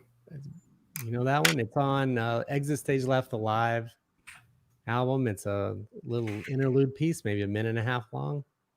Oh no, it's got to be studio album. Live album. I'm gonna get Circumstance. Okay, so these are them. I'm going to give them to you. Need Some Love is at number 3 with 2 minutes and 16 seconds, followed by Hope with 2 minutes and 3 seconds. And then whatever BU2B2 is. Oh, it's a Clockwork Angels. 1 minute, 28 seconds. Yeah, those are both sort of like intro songs to other songs. Yes. Oh, okay. But yeah, I guess technically they're listed as tracks, so. I was going to say something off the first album because if you think about music just in general during that time, prior to them getting into like the concept albums and all that, a lot of music was 2-3 minutes long. It wasn't very long because they had to fit it onto 8-track tapes. So why they condense songs a lot. But that first one, I think, You Need Some Love, the one you mentioned, I'm pretty sure is off the first album. Yeah. So it's on Snakes and Arrows. Snakes and Arrows. Okay. So 2112, again, there were 7 parts in total. Oh, wait, I forgot. So on the other side of the album, you had A Passage to Bangkok, hugely popular, about smoking pot. You had The Twilight Zone, which was really about the Twilight Zone. They were inspired by that. Lessons, Tears, and then Something for Nothing. So, and all those are great tracks. Don't get me wrong. They're really good. But it really was 2112 in that 20-minute mega monolith of a song or album that came out. So I've got some pictures here. This is This is the silk kimono that Neil has been forever known for now, even to this day. There's jokes about it. In Rock Band, when you play the Rush song, one of the things that pops up, it says something about make sure you have your silk kimono handy or something like that. And it's a throwback to the silk kimono that he's wearing on this picture here. I don't know what's going on with Alex. This is kind of like, they were toying with the glam stuff to some extent, and They just, bizarre. I don't know. Here's some more promotional stuff. This is when the album was coming out. They were talking about, Rush pulls you into the 22nd century. I thought that was a cool pick. And then here's some other stuff as well. So this is a little promo thing for this Massey Hall concert that was coming here. A Japanese poster where they're holding their hands out, which I thought was funny. And then here's one of the original ticket stubs from 1977. If you went to the 2112 show back in the UK. Just stuff I dug up. Here's the list of songs here. So again, 7 parts: Overture, The Temples of Syrinx, Discovery, Presentation, Oracle, The Dream, Soliloquy, and Grand Finale. And then there's the other songs that are nowhere related, just regular track songs on side 2 of the album. Here's the inside. Again, Alex, what the hell are you wearing here? I don't know what that is. We're going to talk about Neil's mustache. It's pretty, yeah, we can. It's pretty amazing. I don't know what you got to say about it. Why are you going to dog his mustache? Here's the beginning of the album here. This is the part that's quoted in the book. I lie awake, staring out the bleakness of Megadon City and sky becoming one, yada, yada. We're not going to read the whole thing, but that's actually right out of that's quoted directly in the Ready Player One novel in this chapter. And so I thought I want to just visually show you what's happening here and kind of explain the story of 2112. 2112 is the year that this takes place. And so you've got this galaxy out here in the middle of nowhere. There's all these different cities here that you can see, which are these little dots. And that's the first line of the first song. So in part 1, in the overture, this is the only thing that's spoken, and the meek shall inherit the earth. And you kind of see this guy here wearing a guitar, which explains a little bit here and a little bit later. By the way, these pictures come from the music video that was done. So again, as part of the 40th release and anniversary, they're releasing new videos for a lot of these songs. And so this is where these pictures, so these are officially sanctioned, if you want to call it, canon pictures of what we what we should have visually saw in 2112. So there's the temple, and this is right out of the description of not only the book, but the description of what we see and read on the album itself. So you can kind of see the spire there. It's gray. That's the actual temple back there. Here's the monks that live there. And it says the massive gray walls of the temple rises from the heart of every Federation city. So these cities are all these Federation cities are all under the power of the Solar Federation, and which is this kind of like larger entity that exists out there, and they're going to play a big part in the story of 2112. Here you have the priest here. He's saying, we are the priests, the temples of Syrinx. He says it again. From the great computers filled these hollow walls. So again, these guys live in these temples, and they have these big supercomputers that dictate how you should eat, what you should listen to, how you should live, and you really shouldn't, brush up against it because it's a waste of your time. They've already perfected this society. The computers are what tells us there's no individuality. There's no reason to even think about that because everybody is just fine. Everything is just fine here. Now, how are you? This is a cool shot. Again, him just screaming that they're the temples, the priests of the Temple of Syrinx, and then you've got the background. That star there is the symbol for the priests in the temple. In part 2, we get Discovery, and this is where he finds the guitar. And again, this is if you visually think about Wade or Parzival in Ready Player One and being on Syrinx, on the planet of Syrinx, and going into the back of the cave of the waterfall. I didn't show the waterfall here, but this is in the actual story of 2112. He goes in there, he finds his guitar. It's got a bunch of dust on it. He picks it up. You can see the strings here on the far right-hand side of this panel, and decides that he's going to play. And so the minute he plays it, he hears this beautiful music that he's never heard before because, again, he's been spoon-fed this music from the priests while living in the temple. So he starts playing some more songs, and he gets really excited because now he's excited that he's going to take this back to the priests themselves and show them and tell them, look, there's this amazing instrument I found. We no longer have to listen to that music. We can create our own. We can have individuality. And he's really thoughtful. He's very hopeful at this point in the song that the priests are going to be real appreciative of what he's done. And so with the very last minute, the last panel there, it says, the priest praise my name on this night. He's convinced that once he goes in there, they're going to praise his name for bringing him new music via this guitar. In stage 4, in the fourth one, in presentation, he walks into the temple. He shows the priest here, that, the guitar itself. And there's a priest by the name of Father Brown in the song, which they don't mention in the book, but there's a priest by the name of Father Brown. And Father Brown takes the guitar, throws it to the ground, stomped on it, and smashes it and says, "Forget about your silly whim." He says, "This doesn't fit the plan." So he's crushed. He's devastated now because he can't bring music because they've destroyed the one and only instrument that would allow him to do so. So he leaves, completely dumbfounded. He's really in the dumps at this point, and this starts Oracle the dream. And he goes back and suddenly has his dream. This Oracle comes to him in his dream and says, "I'm going to show you what life is like with music." And so they span across a number of galaxies in the song, and he shows him this group it's called the Elder Race. And the Elder Race were people that lived on this planet in the temple, and they left. They broke with the temple, the priests of the temple of Syrinx, because they wanted to go learn and live new music and have individuality and all that. So they actually left this planet all years ago. And if there's no surprise, the three that you see here are drawn to look like Alex, Getty, and Neil. So they're the Elder Race that left many years ago. And he's introduced, I don't have a picture of it, but there were other pictures in the video where he sees like our world today, musicians playing and people living and different colors of, outfits and, life as we know it. And he really feels like that's really the way it needs to go. He wakes up from this dream and he's so distraught now because he's seen what could have been, and knows that in his reality is that could never be. And so he's about to take his life, and that's in soliloquy. And then finally in grand finale, this is where, suddenly there's an attack on the temple. Out of nowhere, out of space, comes this massive attack on the temples. People are starting to run and leave. You can see they're dropping bombs here. You can see the aircraft pilot there. And it turns out that the elders that left are actually back. So they've come, and now they've made this thing. They say, "Attention all planets of the Solar Federation," which is what you hear in 2112 at the very end in the finale. And the story goes that the elders that left have now returned, and they've now taken over all of the Solar Federation. And so they're about to liberate all the people and bring them music and all of that. And so that's why you get to hear at the very end of the song, "Attention, the planets of Solar Federation. We have assumed control. We have assumed control. We have assumed control." And they're just declaring that they're now in charge, which you can see here at the very end. And so you can see the tattered banner of the priests there, signifying that they're no longer in power and that they've, again, been freed by these guys right here. So there you go. That's the story of 2112. I love that they actually did this video. They did it visually like the way they did. It tells a really great story. If you got 20 minutes, go watch it on YouTube. It's on their official Rush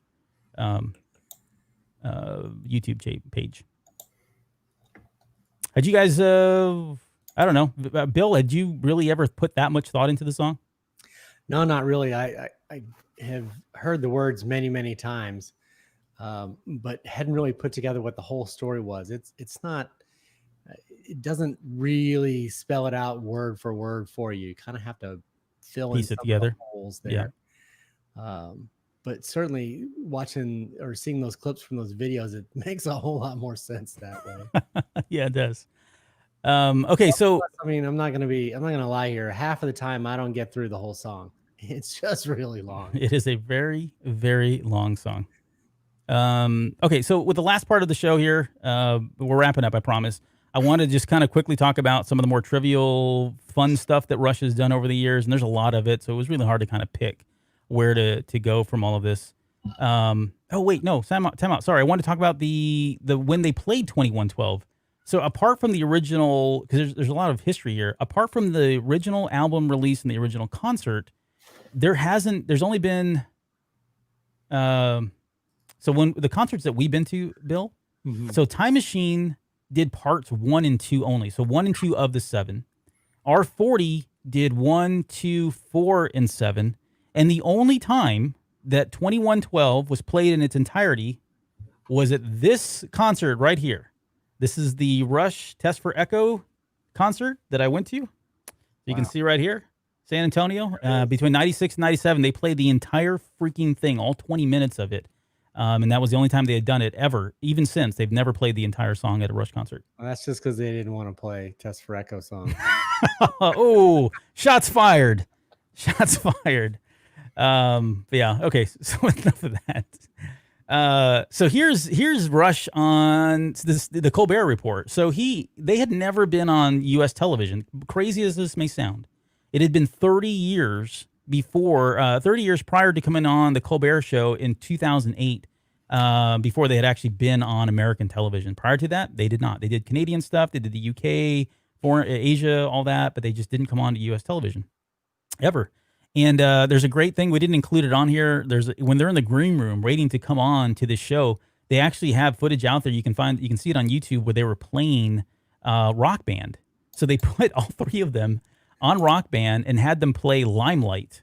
And just to see how they would do. And it's hilarious to watch them. Like, Neil looks completely bored and doesn't really understand what he's doing or why he's there for the most part. It looks that way.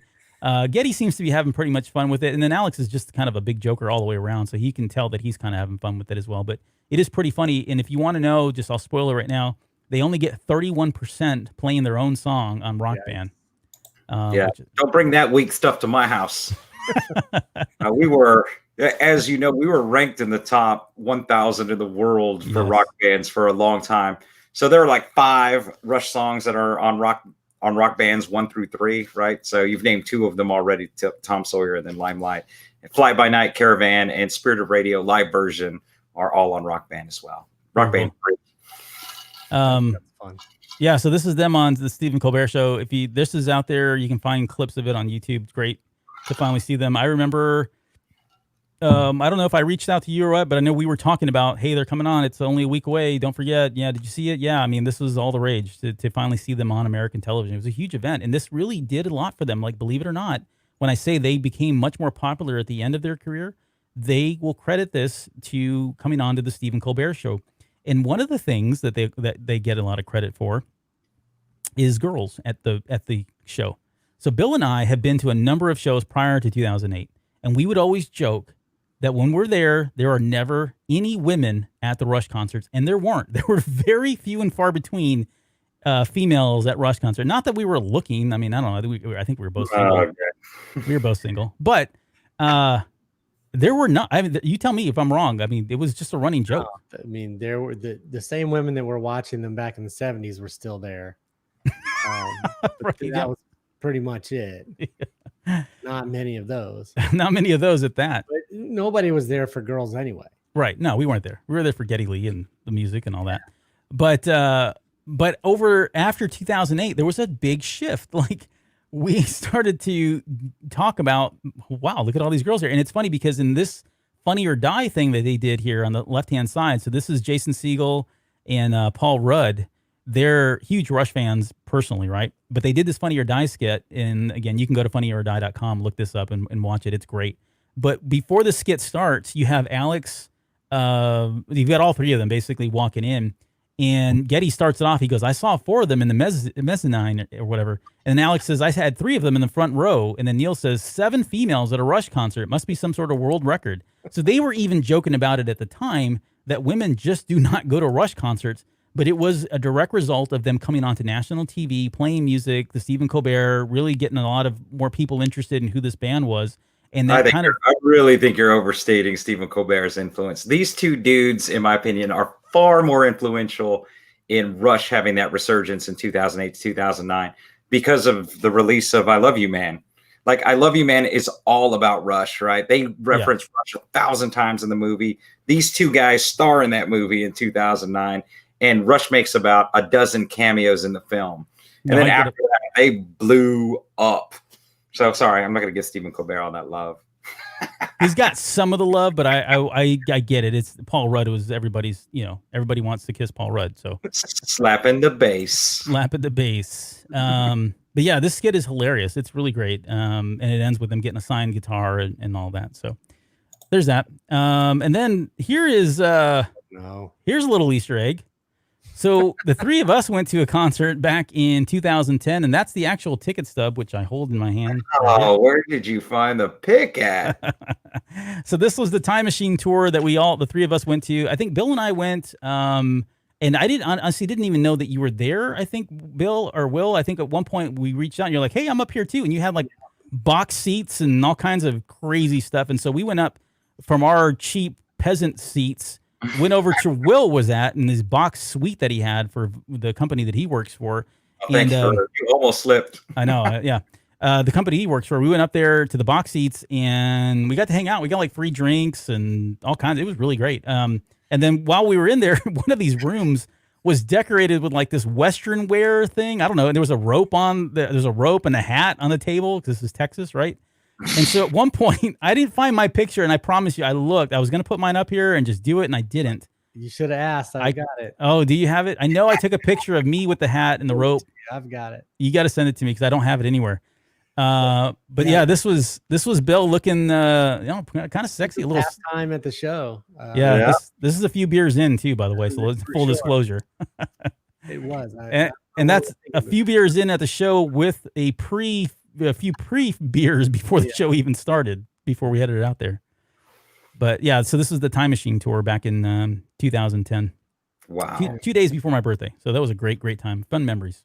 And full disclosure, the last time Bill and I hung out was a decade ago. 2010. Yep. That's the last time you guys have seen each other. Here's Neil Peart. We know he just passed this year, as a matter of fact. And so, again, we've already talked about him a lot, but that is legend. That symbol became synonymous with him. That, along with the snakes and arrows symbol that you've got, and to your point, a lot of that symbolism is credited to Neil. He came up with a lot of these symbols and did it, right? He had this grand vision of not just the lyrics of the song, but the overall themes of songs and visually and all that. That was all behind. He was kind of the mastermind behind it. JR, if you're still with us, you brought this up, and I didn't want to spoil it, but this is definitely the Foo Fighters. So there are a number of bands over the course of the years that have been influenced by Rush in a lot of different ways, and very outspoken people about how Rush influenced them. This is the Foo Fighters here. They all dressed up. That's Dave Grohl on the far left-hand side. He's actually playing the lead guitar there as Alex Lifeson. But yeah, they did this, and they were inducted into the Hall of Fame here recently as well. And they were inducted in, I want to say, I don't know if it was Foo Fighters or not, but I know the Foo Fighters played at the concert there just because they're a big influence for them. But on top of that, you had Foo Fighters, Nine Inch Nails, Trent Reznor, Smashing Pumpkins, Dream Theater. These are all people that have said, we wouldn't be who we are without Rush. Rage Against the Machine, Kirk Hammett of Metallica, Jack Black of Tenacious D, Danny Carey of Tool, who's like, in my opinion, one of the greatest drummers of all time. I know there's a lot of good ones out there, but that dude's freaking amazing. And you can hear Neil's influence on him in a lot of the songs that they do. Yeah. Gene Simmons, again, the list goes on and on and on. And there's a great documentary, too, that I'll plug just real quickly. This is called Rush Behind the Lighted Stage. I don't know if you can buy this digitally right now. I tried to look for it, and I couldn't find it. So you'll have to get it on the gun torrent websites or go out and buy the actual DVD. It's on I think I saw it on Amazon Prime recently. Okay. Even if you're not a Rush fan, this is worth watching. That's a good point. You don't have to be into the music to enjoy this documentary. It's great. Yeah. And he gets into the personal lives, especially with Neil, and like we didn't even touch on the tragedies that man has experienced, and losing his wife and losing his kids. And it's on Netflix free. Is it? Yeah. Yeah. So Netflix did a bunch of Rush stuff as part of their 40th anniversary. Or the 40th anniversary of whatever. And then here's these are the two solo projects. So you've got Geddy Lee, My Favorite Headache, that he released that album, and then Victor was Alex Lifeson's. I liked Alex's work more than Geddy, but that's probably not fair to say. I don't know. Do you have a preference, Bill, on this one? I don't. They're both fine. Neither of them are Rush for me. Yeah. So I don't listen to these regularly. Right. Look at this. Oh yeah. So this is a book that Geddy Lee released here very recently, 2018. This is the Big Book of Bass, or Geddy Lee's Big Beautiful Book of Bass. Right here. And yeah, Bill's got it there. This is the picture of Bill when he went to go. I think you were at Book People here in Austin to go get his signature or his autograph. Did he write anything in there other than say "Go away"? No, he did. Let me see. Was it a letter? Oh, that you're pulling out a letter. My goodness. No, it just all he wrote was. You can't really see a whole lot of it here. He just wrote. Can you see that to Billy? To Billy, yep. Yeah, that's really it. Just I don't know. I waited about 3 hours to meet him, and then spent about 15 seconds saying hi and you're awesome, and then fist bumped, and that was pretty much it. That was it, huh? done and on to the next one. I remember you sent me this picture, and I think I responded back with a caption of something along the lines of, like, "Hey kid, you're creeping me out now," or something. Yeah, get out of here. It's getting awkward now. Yeah. But that was a neat moment. You look pretty dumbfounded, so I would be too, I guess. And then I mentioned this earlier. This guy was a prolific writer, Neil Peart as well. So he's written a number of books. This is only 3 of the books that I think of 5 or 6 books total that he's written. And this is his traveling stuff. There's one called Ghost Rider that I wanted to include on there. And this goes back to the Vapor Trails CD in that release. And that didn't do very well because it was a very dark period in Neil's life because of what he was going through. Lyrically, it's very dark. The music's very dark. Commercially, I don't think it did as well as it did. They did a re-release of it that sounded more like Rush.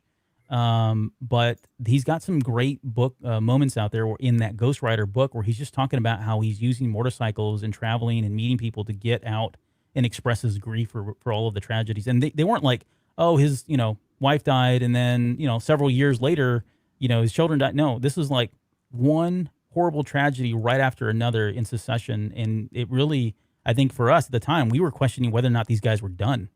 I mean, yeah, we just didn't know, and they certainly didn't either. And and as much as I kind of have let you know how much I don't care for this period of time, I think that directly ties into just the band being on hiatus for so long and being out of touch with each other, and Neil not being himself. And to me, the music during that period just doesn't feel like Rush music. Yeah, I think it's fair. It's just that different. I don't have anything really against it. I'm not a hater on it, but once Snakes and Arrows came back, and certainly Clockwork Angels totally pulled it all back together. All of their experiences, all of their past influences are all there in that one album. Yeah. Okay, well, gentlemen, guess what? We have reached the end of the show. Impressive. I gotta know what's the click count. I think he gave up. No, I did not actually. I was impressed. So we started off strong with the rush, but then it was so specific into albums, artist names, and so the longest we went while I was tracking was about 8 minutes by the time that between Rush sayings, because Albert started going to the use of pronouns where he's like, well, they, them, and there was a lot of that. So I didn't count those, but actual Rush, I counted 39. And I optimistically had made this sign when we reached 100. Your set list is over on this side here. It's the set list I made up. And there's my hash marks over here. We didn't get to 100, sadly. But if you were taking shots, you are still hammered. Some of you have passed out, undoubtedly. But you know more about Rush now than the average person, for sure. I know I'm smarter for having been here. So you're welcome. He's published in addition to the books, and most of them are about cycling and going out there. And I'm an avid reader, and I love science fiction. So Galaxy's Edge magazine, yes, that Galaxy's Edge Star Wars released its own sci-fi magazine, similar to the sci-fi magazines I read that has great science fiction. One of the last pieces that Neil Peart wrote was in Galaxy's Edge, issue 24, written in 2017, short story science fiction. I've never read it, but now that I know it exists, I must go find it. Nice. I didn't know he wrote that in Galaxy's Edge. That's cool. Yep. Okay, well, man, that's going to do it. I guess 3-hour show. I kind of was expecting to go 3 hours just because we had a lot of Rush content to get through. But again, this was and I mentioned this when I was teasing the show out. I said this was basically 10 years in the making, because when I got the idea to do something with Rush or something with Ready Player One, I wanted to go in and really dig into Rush because it's such a huge influence on Ernie Klein. I know it's his favorite band. I know that there's been a lot of influence there, so much that he put a whole chapter, nearly an entire chapter dedicated to them in here, that it would be at some point we were going to have to just do this, and it was going to take a while. So thank you both for being here. I couldn't have asked for better people to do this with. So thank you again. Hey, I was just looking forward. I thought this was going to be the 2-hour anchor on spam. I thought we were really going to get in the weeds on it, but that Rush, we probably made the right call. Yeah. Yeah, and there's so much more we could have talked about too. We could I have know. talked about our first experiences, how we got into it, all the shows we've seen together. Which, thank you, Albert. Our favorite shows.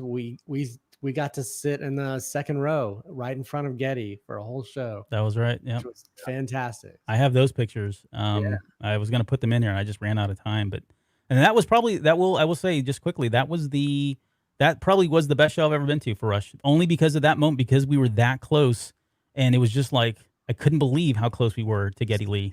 In our faces, just the entire time. It was wonderful. So I'm glad we had those times. Yes. And Bill, I can't thank you enough for being here. I will tell you, weeks ago when we were like scouring what our future shows were going to look like, I was dreading this show the most because I'm thinking, bro, I can't carry you 2 straight hours. You're just going to be hoarse by the end of the show, having just the longest monologue in podcast history, and me just occasionally jumping in with a joke or two. So thank you, and I'll see you again in 10 years. Absolutely. 2040. We'll watch Rush's kids when they form a band. Oh, that would be interesting. Who knows? Okay, well, that's going to do it for us on this episode. Thank you, everybody who joined us for the live show. I'll get this podcast along with all the other ones in the backlog. I'm starting to work through them. I've already released episode the number 42. We released that one, as well as the Halloween episode with Friday the 13th. And tomorrow and Friday, I am buckling down, and I'm going to release the other ones that I've got just sitting here waiting to go. So expect this one hopefully by next week, and I'll be caught up at that point with all of the episodes for the podcast. You can listen to or watch these if you'd like on YouTube. They're all in the backlog there. Please subscribe to the show on YouTube. Please download or subscribe to the podcast as well. We do appreciate your support. And if you can leave us a review on either iTunes or in YouTube, wherever you want, give us the feedback. It would be greatly appreciated. We're going to come back next week. We're going to do chapters 30, 31, 32. That sounds intimidating, but it really is, again, smaller amounts of pop culture. We're going to talk about the Star Chamber, Big Trouble in Little China. I know you're probably going to take that one. You're going to want that one, Will. We've got Bonanza. We'll finally get Bonanza and get the hell out of Dodge references out of the way. There's been a billion of them so far in the Ready Player One novel. We'll get into some more Adamantium, Schoolhouse Rock, and 1 Corinthians 13:13. No, I'm kidding. Maybe. I don't know. We'll see how that goes. So, gentlemen, thank you again for being here. And that's going to do it. I guess we'll see you guys next week. My pleasure. Thank you guys so much.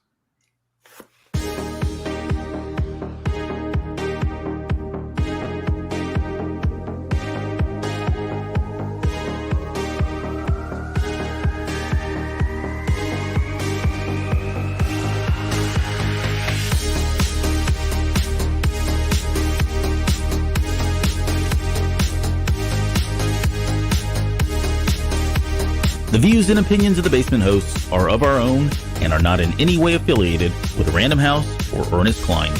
All quotes, music, sounds, trademarked, and copyrighted material referenced in the show are owned by the respectful companies and creators and are used by the Basement as fair use for entertainment purposes only. It would take me a month to read this whole disclaimer, but sad to say, I don't have that kind of time.